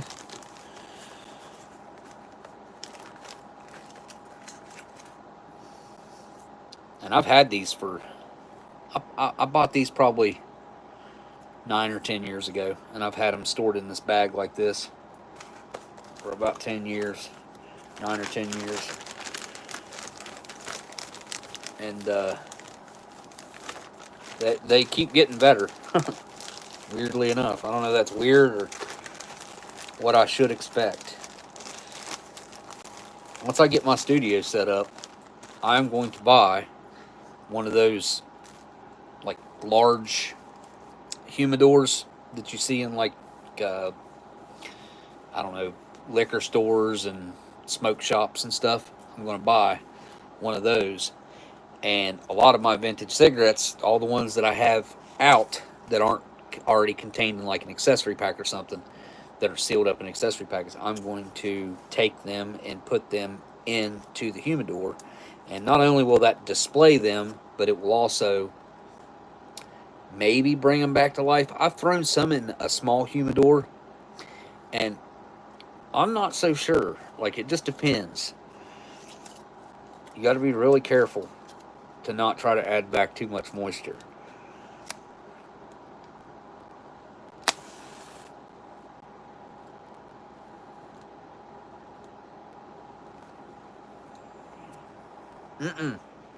Don't jump up there.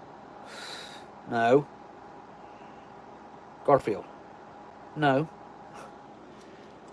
He is being ornery tonight. What are you doing, buddy? Huh? What are you doing? Come here.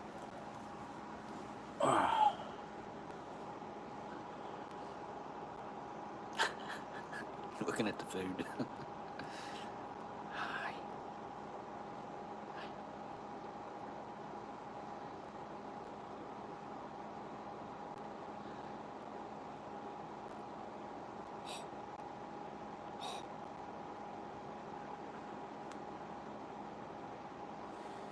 Big boy. Here.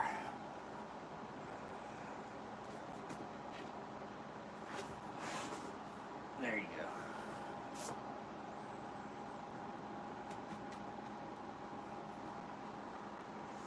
You don't like that wind, huh? Yeah. You don't like that wind from that fan, which I got it on medium. Should have turned that down.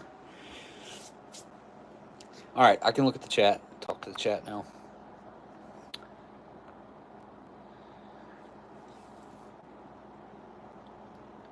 Oh yeah, the tornadoes that went through. Oh heck, they got as close as Kentucky, I do believe. Which I've seen people talking on videos on TikTok that got hit by tornadoes. Not yesterday, or was it yesterday or day before? In the past couple days, and then another time recently, they had some really local tornadoes, and they said they've never had to worry about tornadoes before. So that's kind of odd to me.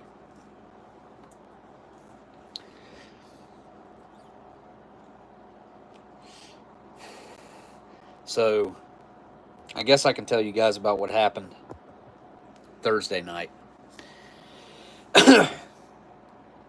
Thursday night, I was over at the neighbors talking to them, and ever since that stuff happened with Stella that day, like I had to go over there and ask a couple of them that he just happened to be having a game night that night. Went over there, and 3 of the guys come over and helped me load her up into the vehicle. We got her on a blanket in all four corners and lifted her up into the GMC. So, anyways, the other day, which was 2 days ago, Thursday night, I walked over there and was talking talking to him, and I was telling him about all the stuff that I see over here that I've filmed I've been filming it now for 3 years. It's been happening longer than that, but I've only had been capable of filming it for 3 years because of this phone. So, probably 2.5. Call it 2.5. Anyway, it's over 3 different years, though. As I was talking to her and telling her about the stuff that I see, and I pulled some of the videos up and started showing her some of the stuff that I've filmed, we started looking up, and this was around 9:30, 9:25, 9:20, somewhere along in there. And it was like it was clear when we first started looking. There weren't I don't think there was any clouds that I can recall. Well, anyway, we start watching, and within 2 or 3 minutes of talking about it, we started seeing these small, well, I don't know how small they are, but they're really far away. These ships flying all over the sky. No flashing lights on them, nothing like that, and they weren't satellites, and they were going all different directions, and they'd speed up and slow down, and they would like move like this sometimes. It was a little odd. But like I said, over probably about a 10 to 15 minute period, we had seen about 50, like it was constantly, we were picking them out of the sky and like, oh, there's one. And we watch it for a minute. Oh, there's another one. And they were everywhere and going all different directions. And then she said, do you see that over there? And there was like a cloud over to the left of our viewing, the way we were looking over this way. And there was a cloud there, whatever, kind of cloud, looked like a cloud moving in. And she goes, it looks weird on that outside edge. And I was like, okay. And then she goes, did you see that? And I was like, what? And I'm trying to like look where she's pointing at. And I'm like, I don't see anything. What are you seeing? And she's like, these things that are coming out of it. I was like, I don't see it. And then I focused, like my eyes focused on it, and I started seeing it. And we watched easily between 100 and 200 crafts come out of the outside edge of this cloud looking, I don't know, man. I know I sound so weird. I know I sound silly saying this.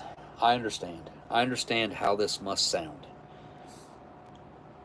But what I will say is, luckily, I have someone who's not my family that witnessed this with me. And I did try to film it, but my camera, I'd say I probably did pick it up, but it was like just getting dark, so the sky wasn't completely dark yet, so my phone wasn't picking up like it was fully nighttime yet. And I know I had my camera pointed at it, and they just kept, and so they weren't consistent, but they were consistent. I don't know how to describe it other than that, like the spacing between them was different, and they were staggered in the sky. Like there'd be some coming from here, and then there'd be some coming up here, and then some of them would move faster than others, and it was the most monumental sighting that I have ever seen. I had long enough to film it 3 different times. I kept like stopping and trying, like maybe I'm doing something wrong, turn the exposure up, like what am I doing? I kept trying to pick it up. I had enough time to do all that and then think, oh man, I should call Amber and tell her to come over here and look at this. Called Amber, and she just moseyed out of the house, took her time, and walked over. And it was still happening by the time she got over there. Like, she just caught the tail end of it. But by the time that it was ending, like, heck, even like somewhere towards like the halfway to 3/4 mark of it happening, because it went on for anywhere in between 7 and 10 minutes. Like, it went on for, it felt like forever.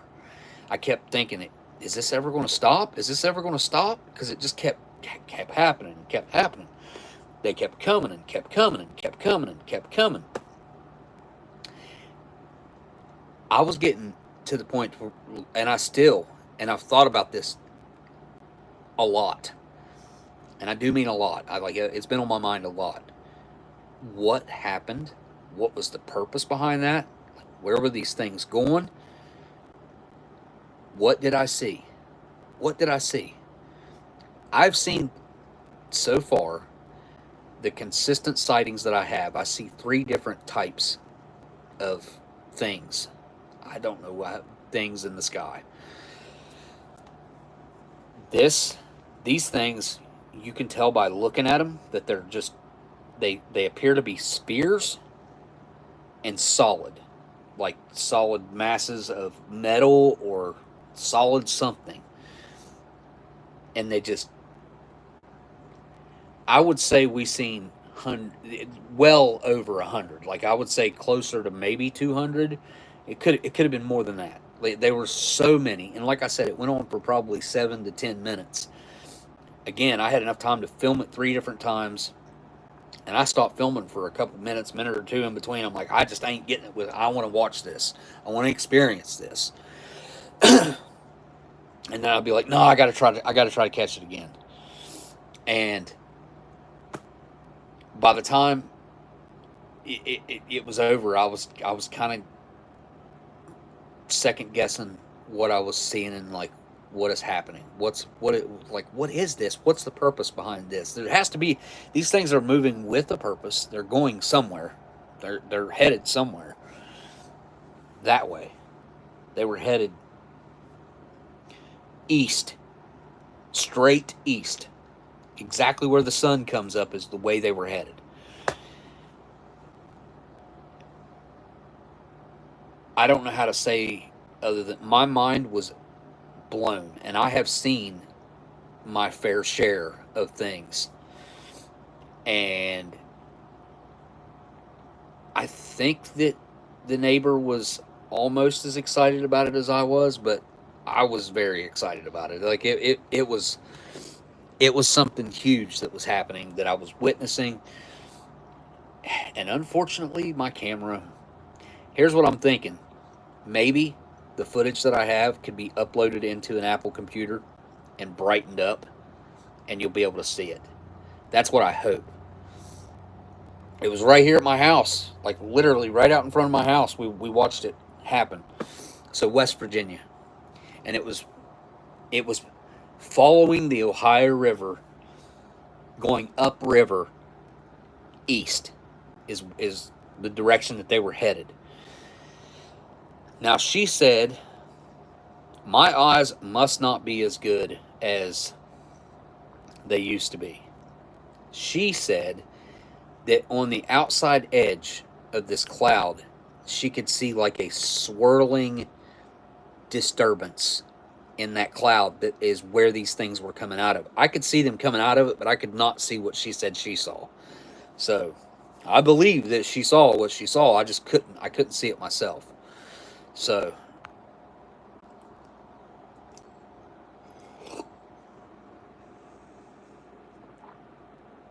Easy. Hey, good to see you, Easy. 30 miles from Nollis. See all kinds of crazy stuff in the sky here. I've heard that about Nollis. And I don't doubt that one bit. I don't doubt it one bit. And so they have used that, well, experimental crafts and the military, they've used those excuses over the years. But now, in the past couple of years, what was it, 2 years ago? Or was it last year? Was it 2024 or was it 2023? That they actually had the congressional hearing and meeting about extraterrestrial craft and how they've captured beings from that are non-human, and like this stuff's made it into the mainstream, and not only into the mainstream but into the mainstream government, and it's been released to the public, and it didn't freak anybody out. Like nobody thought, stop, what are they telling us right now? yeah, it's whistleblowers, but at the same time, you can only discredit for so long, and you can only discredit so many people. I hope that that camera footage can be brightened up, and we can actually see. I hope that I have video of what I saw. I mean, I know it's on the video, but I hope that it can be brightened up somehow, and you can see what I saw. Because after about probably 2 or 3 minutes, when we would look down this way, you could see them for as far as your eye could see. And again, they weren't all in one straight row, like they were staggered, and some were moving faster than others. And again, I know how crazy it sounds me standing here telling you this without me being able to show you something, and that's why I don't know. At least I have my neighbor to back me up. Like as far as like telling personal stories, I can say, hey, we can go over to the neighbor and they can tell you we all saw this. And Amber saw just the tail end of it, but Amber doesn't get excited over these things like I do. I think there's something to it, and I think that I'm weirdly connected to it somehow. I don't know. We were standing there just talking about it, and then that happened.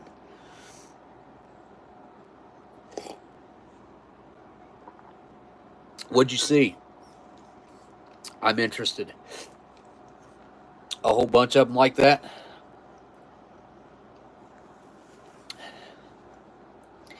I So it would have been Monday night. No, it would have been Sunday night. Sunday night, the last night that Stella was here at the house.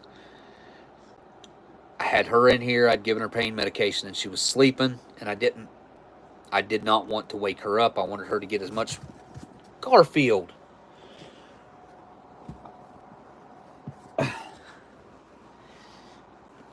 Look at him. Boy, you better go on. Go. Go. Anyways, I wanted her to get as much rest as possible. And the kids were riding around on motorcycles out front here, and I was afraid they were going to wake her up. And my son was here. This was on Mother's Day, so it was on Sunday. And I had sent Alex down to pick up a thing of flowers for Mother's Day, and he'd come back, and we were standing out there talking, and I was telling him about the stuff that I'd been seeing, and I was telling him, Garfield, no. No, no, no, no, no.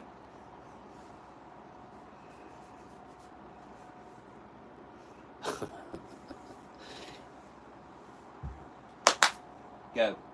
Nope, go. All right, then sit. Anyways, I was telling him about what I'd been seeing. I showed him a few videos. And as we were standing there talking about everything that I had been noticing and everything I'd been seeing, Garfield, stop. Stop it. Go. He'll listen. Right. As I was standing there talking to him about everything I'd been seeing and how I'd been noticing a lot less passenger airplanes flying over.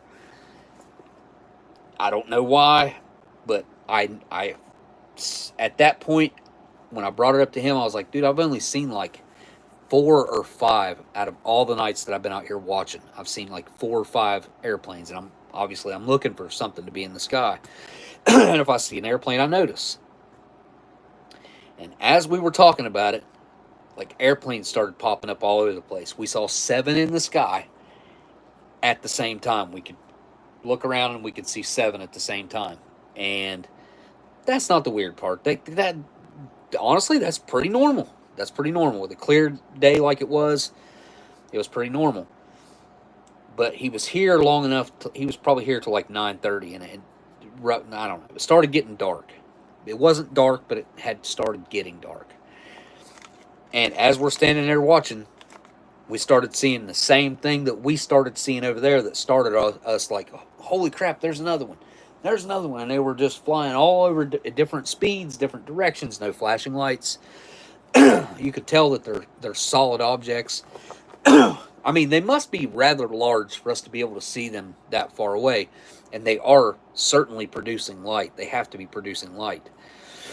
So I don't know. I don't know exactly what's going on. I don't claim to understand it, and I don't know if any of us ever will understand it. I don't know if it's ever going to get to that point to where it's just like common knowledge of exactly what's going on. Although I think that we're moving towards a point to where something like that might happen. It's not that I'm stressed out over it. It's just, it does certainly occupy a certain part of my thought process on a daily basis now, especially ever since that happened. Happened Thursday night. I've thought about that so many times since then, like, wondering why they were doing that, where they were going. Do they have a purpose? Is something big about to happen? I don't know.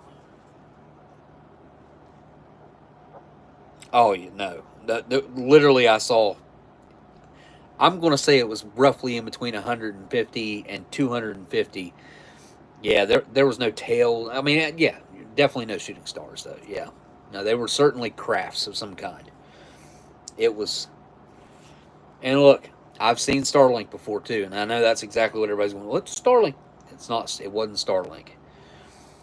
Starlink doesn't have any lights on it, but it looks like it does when you can see it. When you can see Starlink, it looks like it's lit up because of it's reflecting sunlight off of the satellites, and you can see it because of that.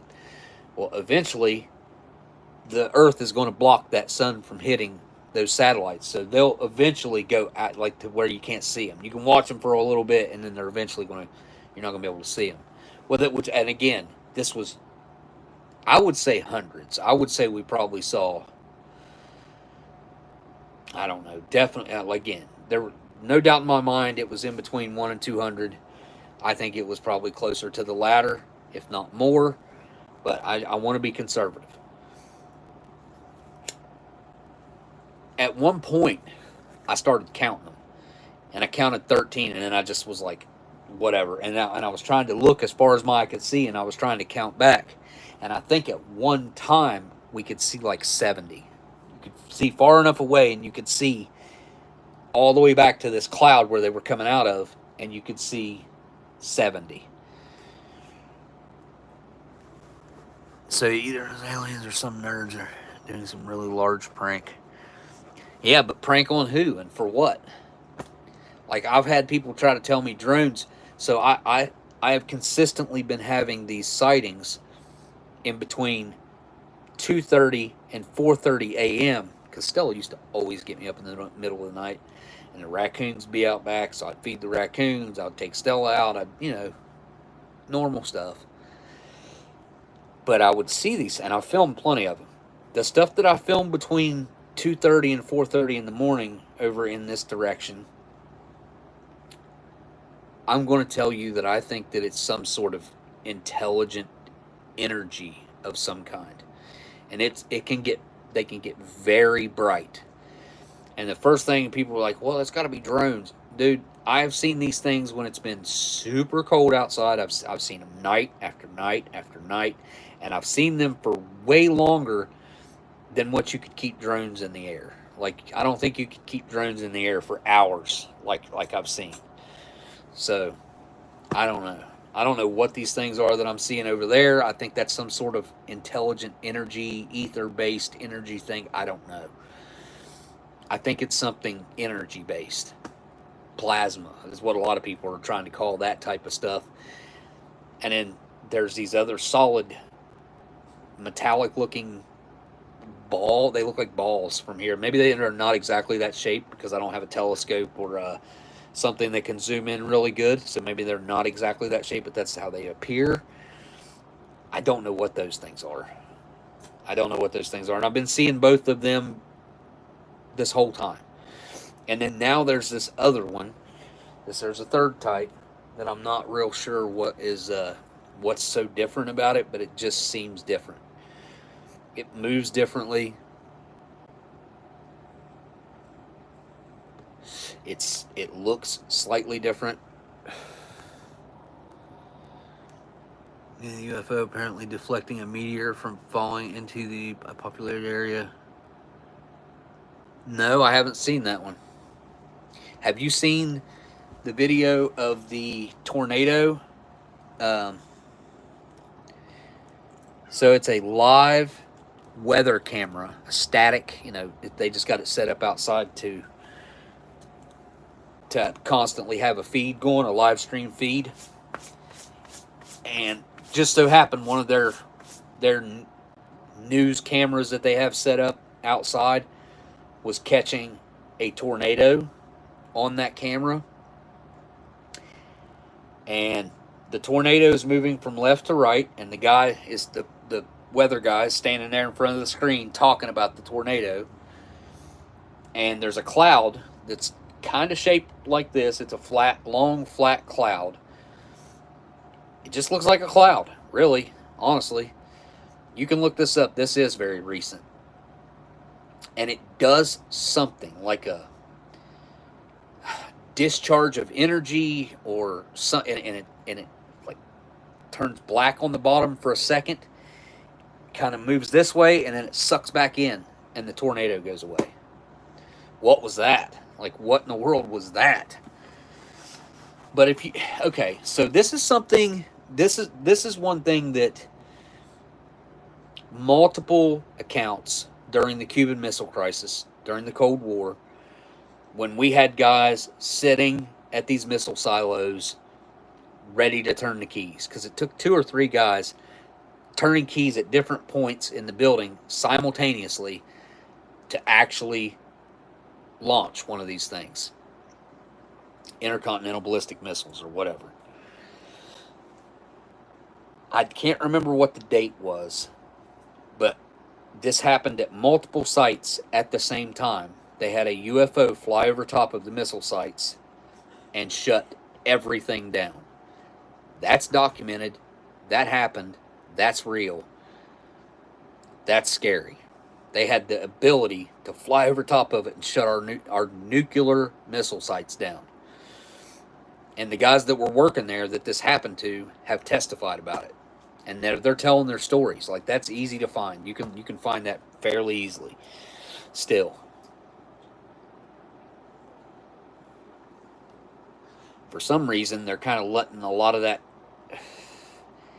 information or a lot of this stuff that's happened, like they're letting the guys talk about it, whereas 10 years ago, that would have never happened.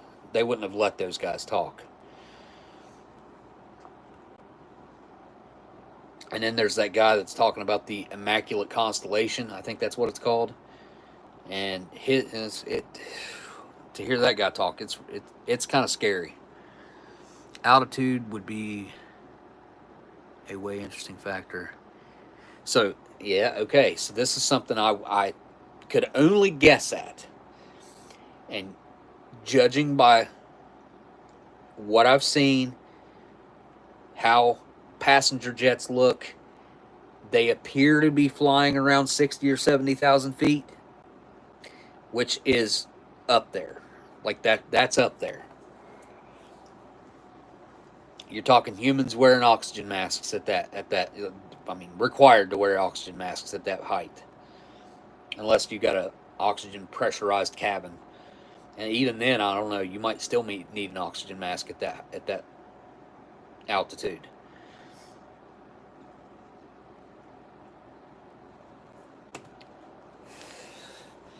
Mexico City UFO meteor.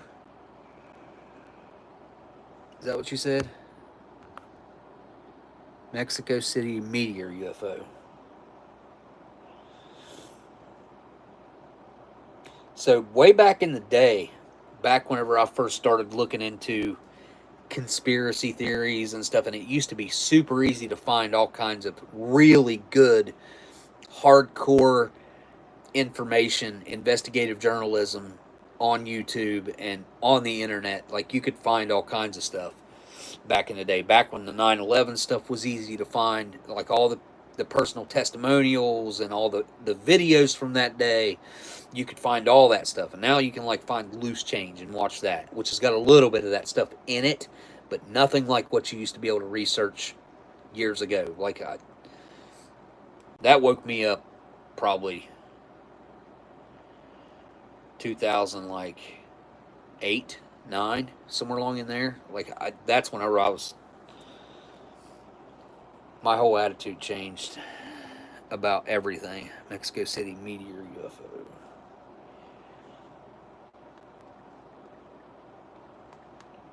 There it is. So the reason I brought that up, though, was back in the day, there was this video, and I know it still exists, but it's hard to find. It's hard. You can't just like search it usually, and it come up, because the last time I tried it, it didn't come up. But I did find it the last time I looked for it. There is a video of a UFO tumbling and falling out of the sky that is filmed with a government camera and a government like air traffic control type voiceover, or maybe actually live calling the event. And this thing hits the ground and skips. And I think that's how I found it, was like skipping UFO or something like that. Hits the ground and it skips, stays intact, and then it hits the ground again, and I believe it breaks up into like molten pieces, if I'm not mistaken.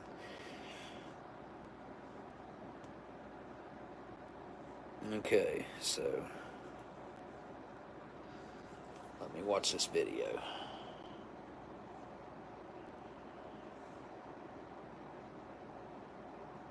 Oh, yeah. Oh, great. These people. The last 15 seconds of the video, which is the most important, when the video you're talking about, the Mexico meteor UFO, or UFO meteor, where the UFO comes in and it appears to pull the meteor up, if that even is a meteor, which it likely isn't. Well, they put in their next recommended videos, which is 3 different videos that pop up on the screen for you to click on, and it covered everything. You couldn't see anything. If I skip and fast forward through it, I think. Nope. They still pop up anyway. Huh. You know, I've never seen that one before. That's the first time I've seen that one. I'll have to find a better video of it.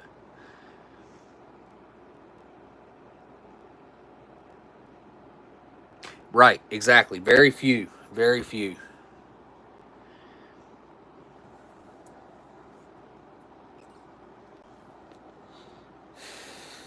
Yeah, I mean, they're struggling to push like 60,000 feet, are they not?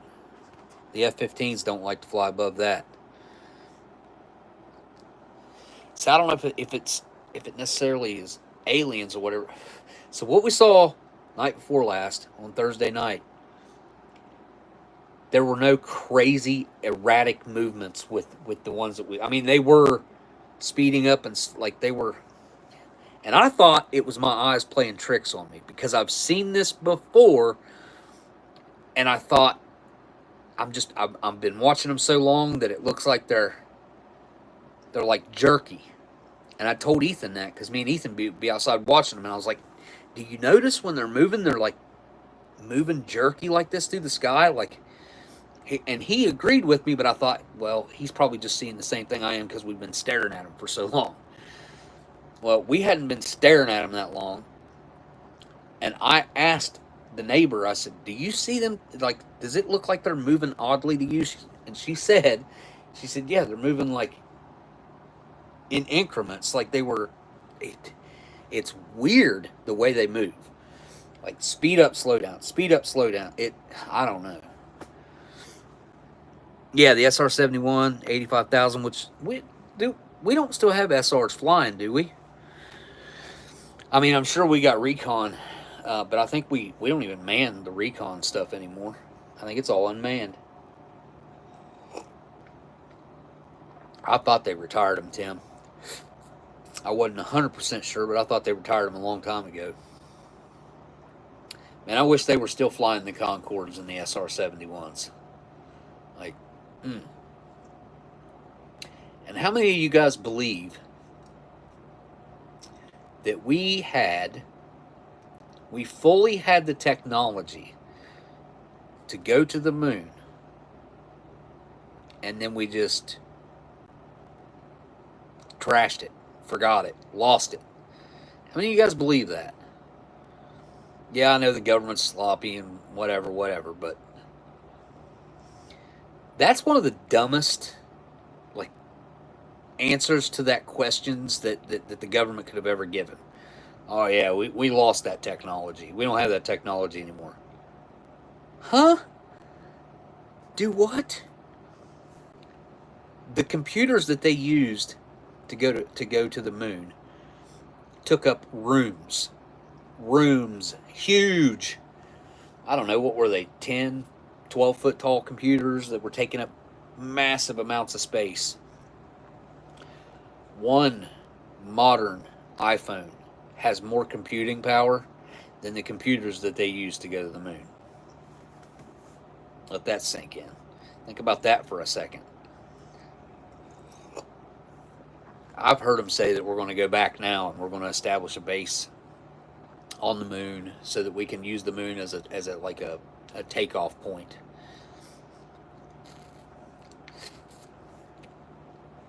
I mean, maybe space is nothing like what they've actually told us it's like. Maybe it's like that. Maybe, who knows? Maybe you could go up there without a suit on and survive. I don't think so, but I don't know. I don't know.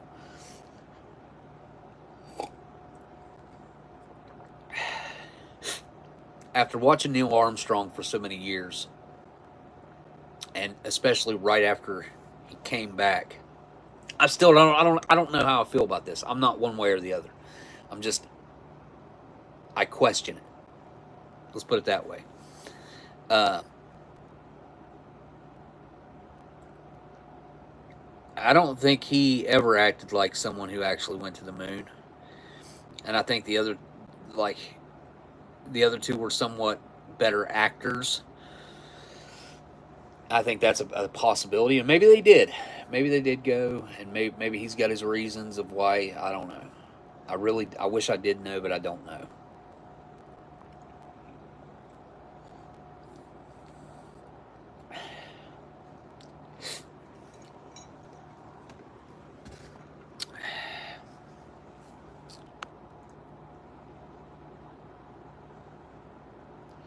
X15. We still use the U2? Oh, yeah. Oh, the Blackbird and the U2. Wait, we still use the Blackbird? Allegedly an SR-72. I mean, we spent all that money building them. I mean, and it's not like we've really improved on that technology very much, if really hardly at all. It'd be kind of silly for us not to use those. It's hard to tell. We probably spent billions building those planes. If I was to guess.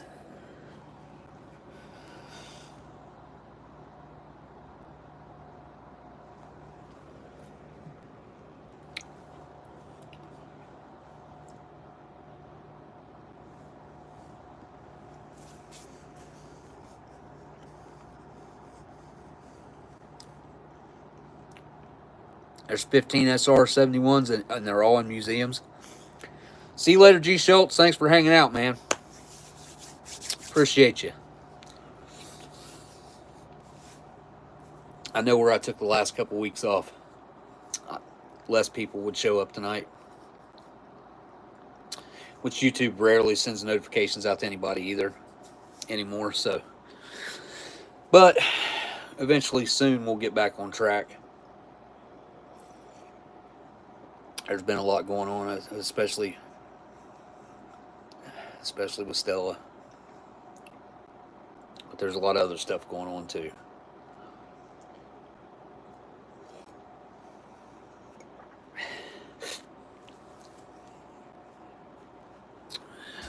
gotta go look at a truck tomorrow. I need a truck in a bad way.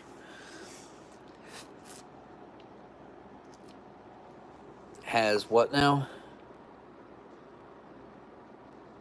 Air Force and NASA still 2 from the 80s. 2 U2s from the 80s. Oh, I got you. Okay. They still use 2 U2s from the 80s. I mean, I remember whenever the stealth fighter first came out, and that was, or the stealth bomber, sorry. There is a fighter version and a bomber version, is there not? Isn't there the stealth fighter as well? Or am I thinking wrong? I know when it first came out, when it was first made public, it was the stealth bomber. But I remember that being such a big, huge deal.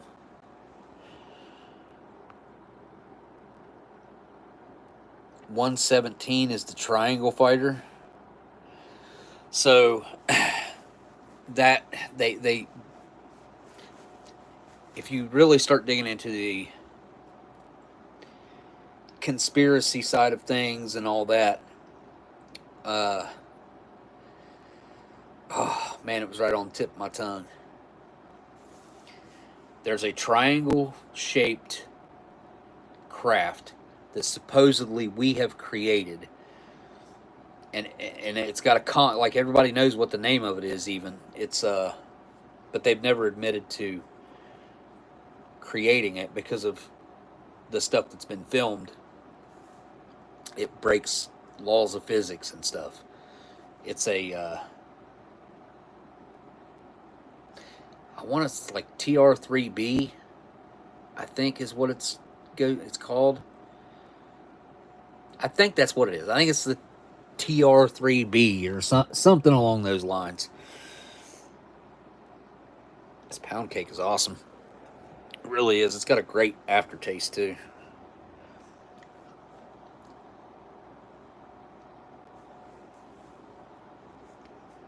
It's a little bit crumbly.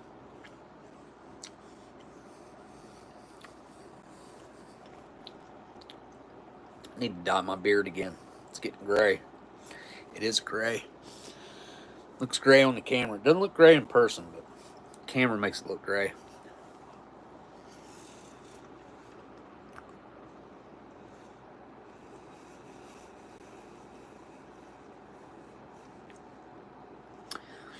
$117 is retired,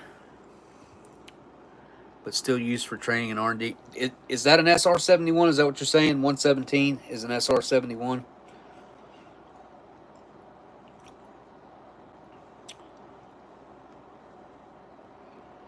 Let's see.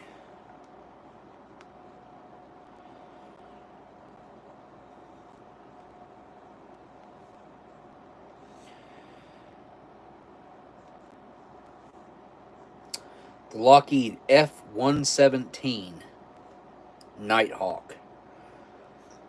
Aha. That looks like the stealth fighter. Oh, it is. It is a stealth fighter. Oh, cool. Okay. So we've only got one of these, and they've retired them already? Well, what took its place? I don't remember them coming up with something to take its place. How a Nighthawk was shot down.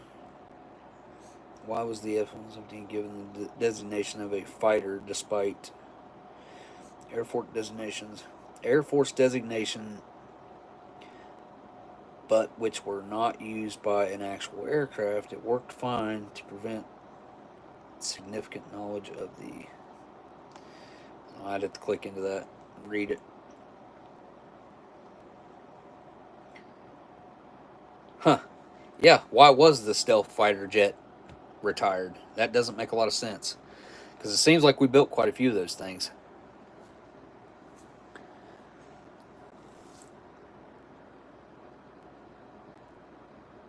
Yeah, the flying wing thing, that, well, I don't know. Here, let me see if I can Google it real quick and see if Google will give me an image of the the thing I'm talking about. Yep, TR3B first came up. Okay. Top secret anti-gravity spy plane. Finally, the U.S. Air Force declared TR3B something. And as October 24, let me go to images.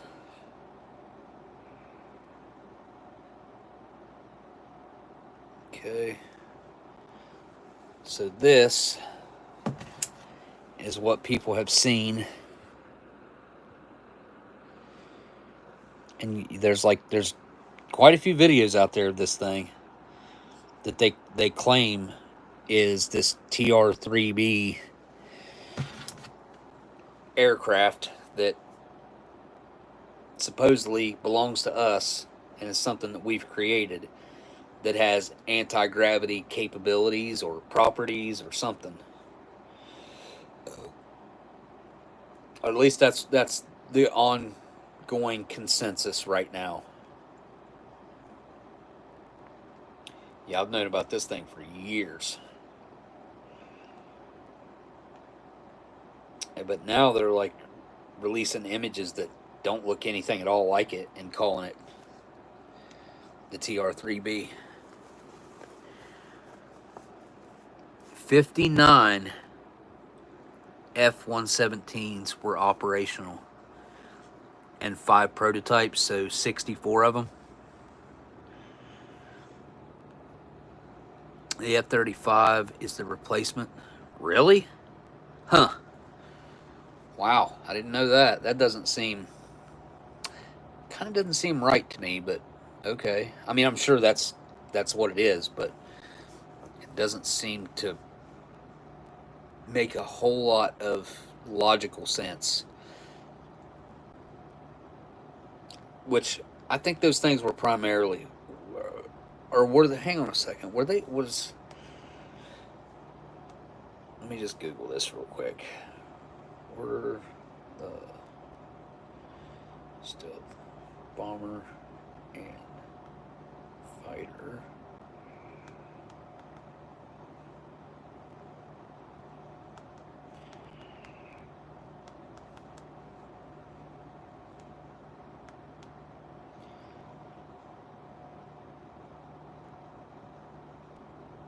huh.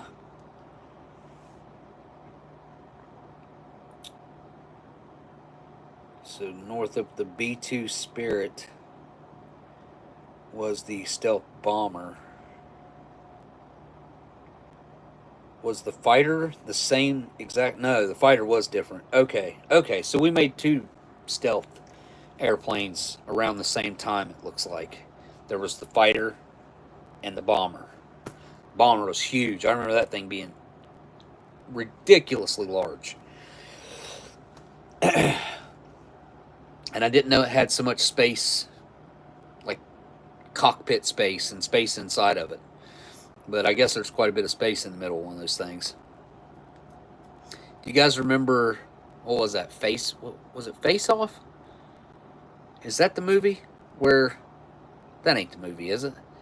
John Travolta and Christian Slater? Is that who it was? Broken Arrow, yes. That is the one. What in the world happened to that thing? I know John Travolta was the bad guy. Which, I mean, I wonder how far off from reality that really is. Because I don't know. Him and Tom Cruise, man. If you haven't went down the Scientology rabbit hole yet, and you got some time you want to waste, go down that rabbit hole.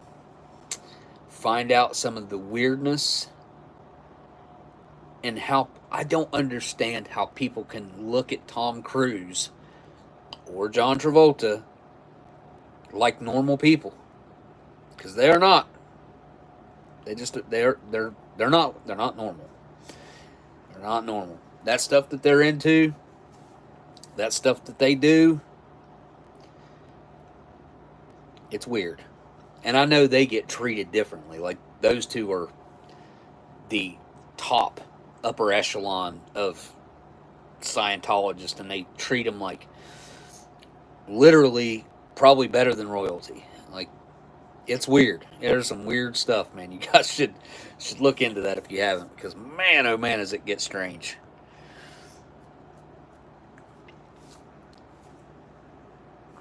All right.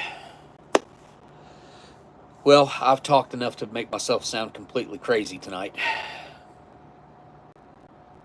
Hope you guys don't think I'm crazy. I mean, again, all I can do is tell you guys what I did see, and gosh, man, I hope that there is a way to brighten up the footage that I have to make what we saw visible. Because if that footage brightens up and you can see what we saw, that's going to be a viral clip. I'm telling you. There's no question in my mind. When I upload that, if I upload that, it will be a viral clip, because there are some pretty miraculous videos out there.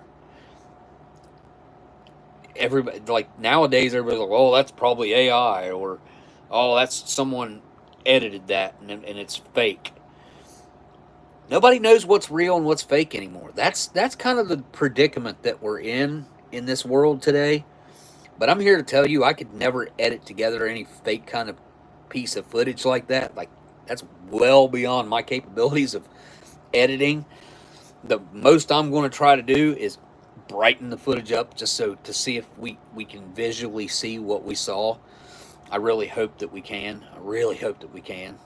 But no guarantees. I mean, I think it will, though. I do. I think it'll be there. So, one set of fingers crossed. That's not what the tick says. What's the tick say? John Travolta's a pilot and has his own jetliner and flies 747s on occasion. Oh, I know. Yeah, Travolta. His place. He had a place, a home, where he had a runway where he could land a 747. Like, how many people do that and could do that? That's bananas. Have you guys ever looked into what Tyler Perry done? He built a full-scale replica of the White House. Furniture, everything. They've used it for quite a few different movies at this point. But in the beginning, like, there was no reason he was building it. He built a replica of the White House in about a year and a half. There's some weird stuff to that, in my personal opinion. I do not understand that. I mean, obviously, it ended up getting used for movies, but again, that's a weird one. Yeah, but his is half scale, right? Kid Rock's is half scale. I'm pretty sure.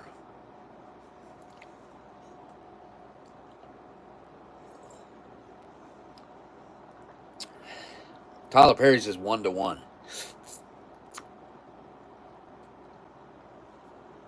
And John Wick 2. Oh, yeah. The Tick. What is that guy's name? He's been in a lot of, like, kids voice. He's done a lot of voiceovers and cartoons, but he's also, like, he was in Ted, the stuffed animal Ted thing. Teddy bear, the talking teddy bear thing. He was a car salesman along with Ted. I don't know what that guy's name is. We're talking about the same guy, right? I don't hardly ever watch Netflix either. I watch Hulu more often, but I just watch my TV most of the time. I still pay for cable. I'm one of the few.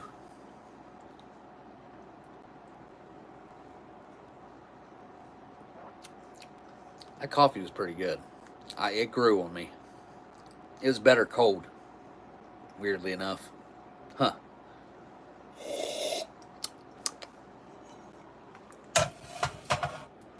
All right, I'm going to sign off here and let you guys go for tonight. I got to go look at a truck tomorrow, and I don't know if I'll end up buying it or not. I got 2 trucks I feel like are pretty good prospects. One is a 2015 Chevy Silverado. It's all right. It's a work truck looking thing. Nothing crazy. They're asking $9,800 for it. And I feel like that's an okay deal for the truck. Here we go. Here it is.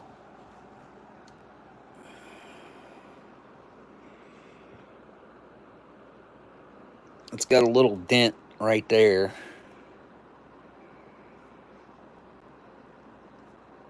I mean, it's all right. It's a little dirty on the inside. Right there. Like a sweat ring or something. And the back seat's dirty. I think I can clean all that out. So, there's that one. And then there's a Dodge that's up in Columbus that is much cheaper, that they want $5,600 for.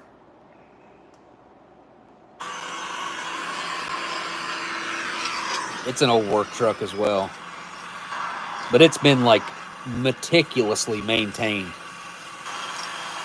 It needs a set of wheels put on it and that light taken off of it. But man, is it clean. It's a super clean truck.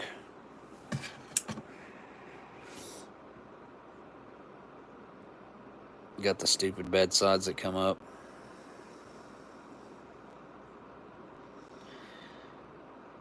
I've been looking at the 2015 and up F-150s.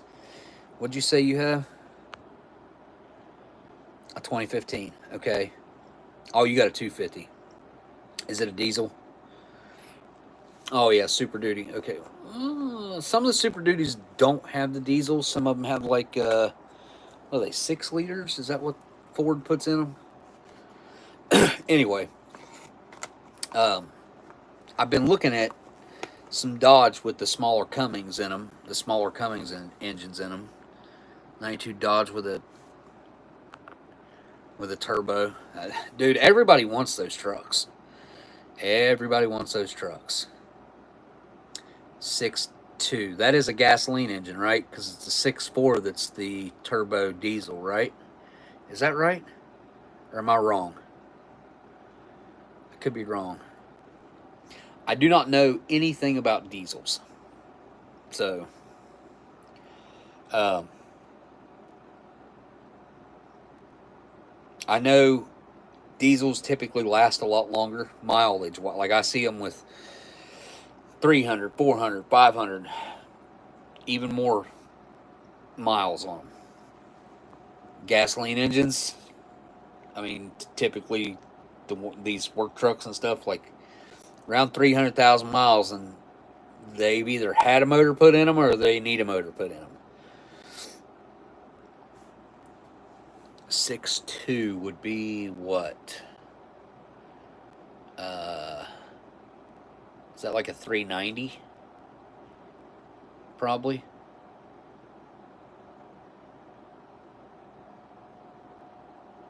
Yeah, probably like a 390.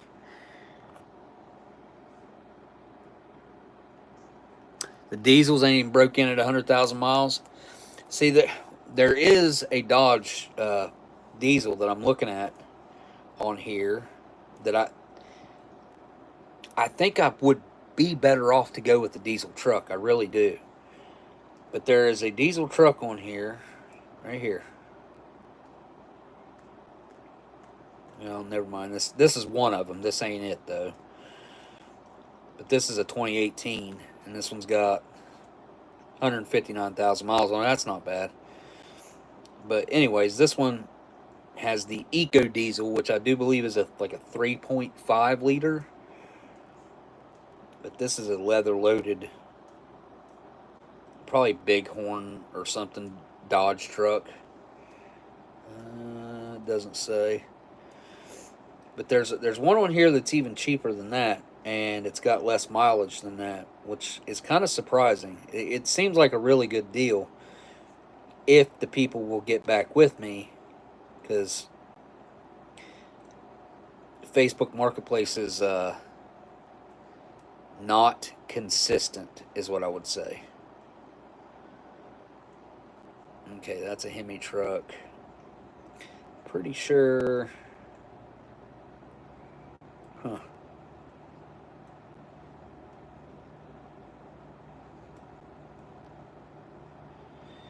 There's a Nissan Titan that's a diesel on here that I like. And I think it's got like a 5.7 liter diesel in it. They are asking $11,900 for this truck. But it's older. This is like a, I think like a 2011. No, this is a 2016. I'll be daggone. Not that old. Not that old. That's probably a pretty good deal for a Nissan Titan King Cab with a diesel engine. And it's got 205,000 miles on it. But again, I think it's got like a 5, I think it's a 5.7. I think is what the Nissan Titans came with. Anyways, that one I think would be worth looking at. Let's see.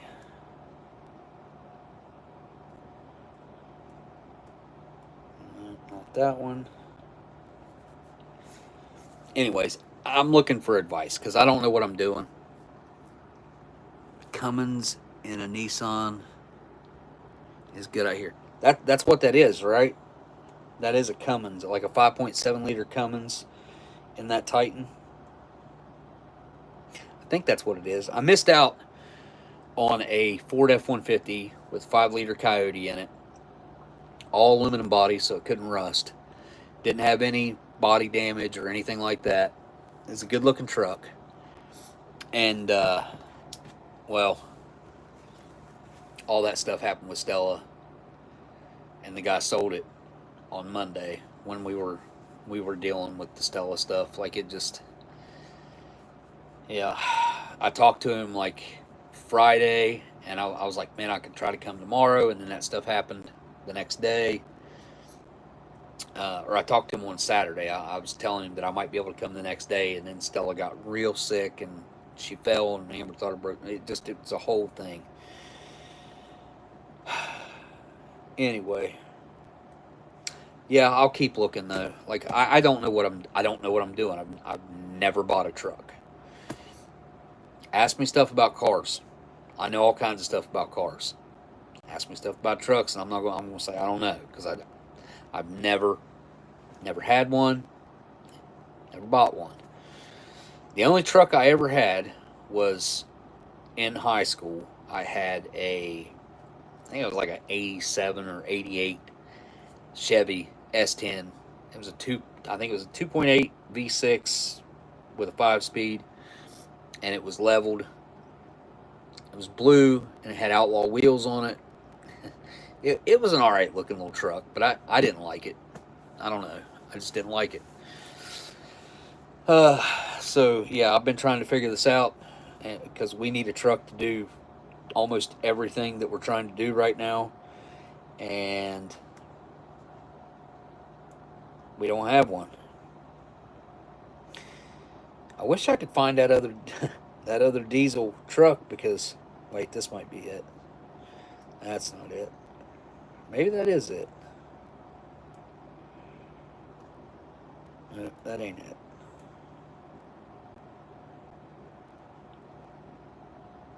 There's an F-150. Another F-150. I don't know what happened to it. I can't find it now. Alright. Actually, I don't think it's in here. I think it's in my saved stuff. Actually, right there it is. Ha!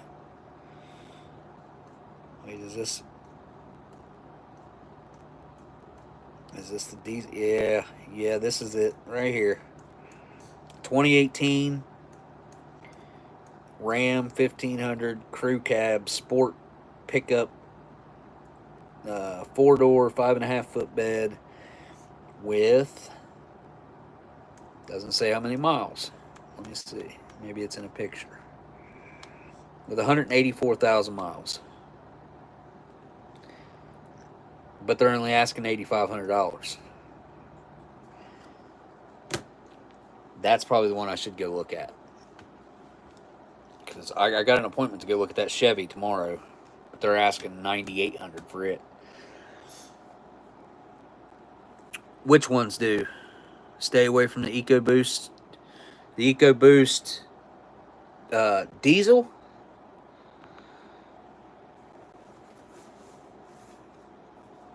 Because I think that this is a 3.5 EcoBoost turbo EcoBoost. I don't know. No, yeah, they got turbos. It's a 3.5 EcoBoost diesel. Well, it doesn't say that, but I'm assuming that because I mean I know it's a diesel, and they say that it's deleted. It's got airbags, I assume, for the suspension, and it's got a 50 horsepower tune. And then they say it runs good, just selling since we upgraded to a newer truck. 1500 Eco Diesel. Belt-driven oil pumps. Huh. I'll have to look into that. I'll have to look and see. Because it seems like these 3.5... Oh, yeah, you're talking about the 3.5 EcoBoost V6. Yeah, I've heard. So I've heard both ways. I've heard guys that run garages that say that they never see the 3.5s come in to get work. And then I've seen guys that say when they do come in, like, it's going to cost you. It's going to be something major if something does break. But if I was going to buy a Ford, as far as buying an F-150, I'd want the Coyote. That's the only thing I've been looking at is a 5-liter or a diesel. If I was going to buy a Ford, it's either going to be a 5-liter or a diesel. That's the two routes I'd go. But that F-150 that I missed out on last weekend, it was a week ago right now, basically. It was a 2017 or 18. It had a nice set of wheels on it already, wheels and tires on it already. Had a leveling kit on it. It wasn't like fancy or anything, but the guy was only asking $7,800 for that truck, and it was a 5-liter Coyote truck. It seemed like it had a lot of miles on it. It had like 188,000 on it, I think. Had a lot of miles, but supposedly the oil had been changed on time, and it was running perfect, so it would have been worth going to look at, if not maybe being the one to buy. And it had the aluminum body, which I think is an amazing thing, because here, where I live in West Virginia, you can't have very much rust and get away with getting an inspection. So you got to be able to pass the inspection, and you can't have a rust hole in it at all. So you gotta like, I've seen people spray foam in it. I've seen people put duct tape over it and paint the duct tape the same color as the vehicle, and like, I've seen people do some pretty crazy stuff. but you drive right across the river, literally 5 minutes, 2 minutes, whatever, across the river to Ohio, and you'll pass somebody on the interstate that you can see through the bed of their truck to the other side. Like, those vehicles exist over there all over the place. So I see the value of having a requirement of not running around with a whole bunch of rust, because the bed of some of those trucks that I've seen over there could fall off. Like, they could fall off the vehicle.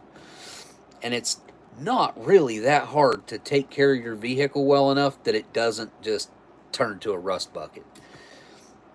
All you got to do is spray it off in the winter. Like, that's what you got to do to keep rust from getting bad, because we use salt around here, and that salt in the wintertime, that's it. That's the killer. You got a tiny little rock chip or something like that, yeah, it's going to start. It's going to start right there. All right, guys. I am going to finally get off here this time. Thank you guys for hanging out. I appreciate it. It's been a really weird past week. And I do plan on being back next week.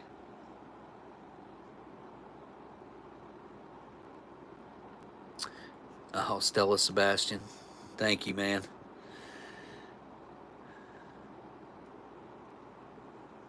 The real new stuff has plastic oil pans and training pans. Tim, that's funny that you bring that up. There was a girl doing an oil change in a video. You might have seen the same one I saw. Oh, it was a Ford Bronco. She took the skid plate out from underneath the Ford Bronco. She didn't have the Bronco up to do the oil change or anything. She just had it just sitting there. Took the skid plate out from underneath of it to change the oil, and it had a thick metal 50-pound is what she said, skid plate underneath of it. And it had this yellow 2-thread. So it only had 2 threads where it could thread into the oil pan. Oil plug. Weirdest looking thing I ever seen. And the entire oil pan was plastic. Yeah. I would never buy one of those pieces of junk. After seeing that video right there, there ain't no way. No way. That's one of the dumbest things I ever seen.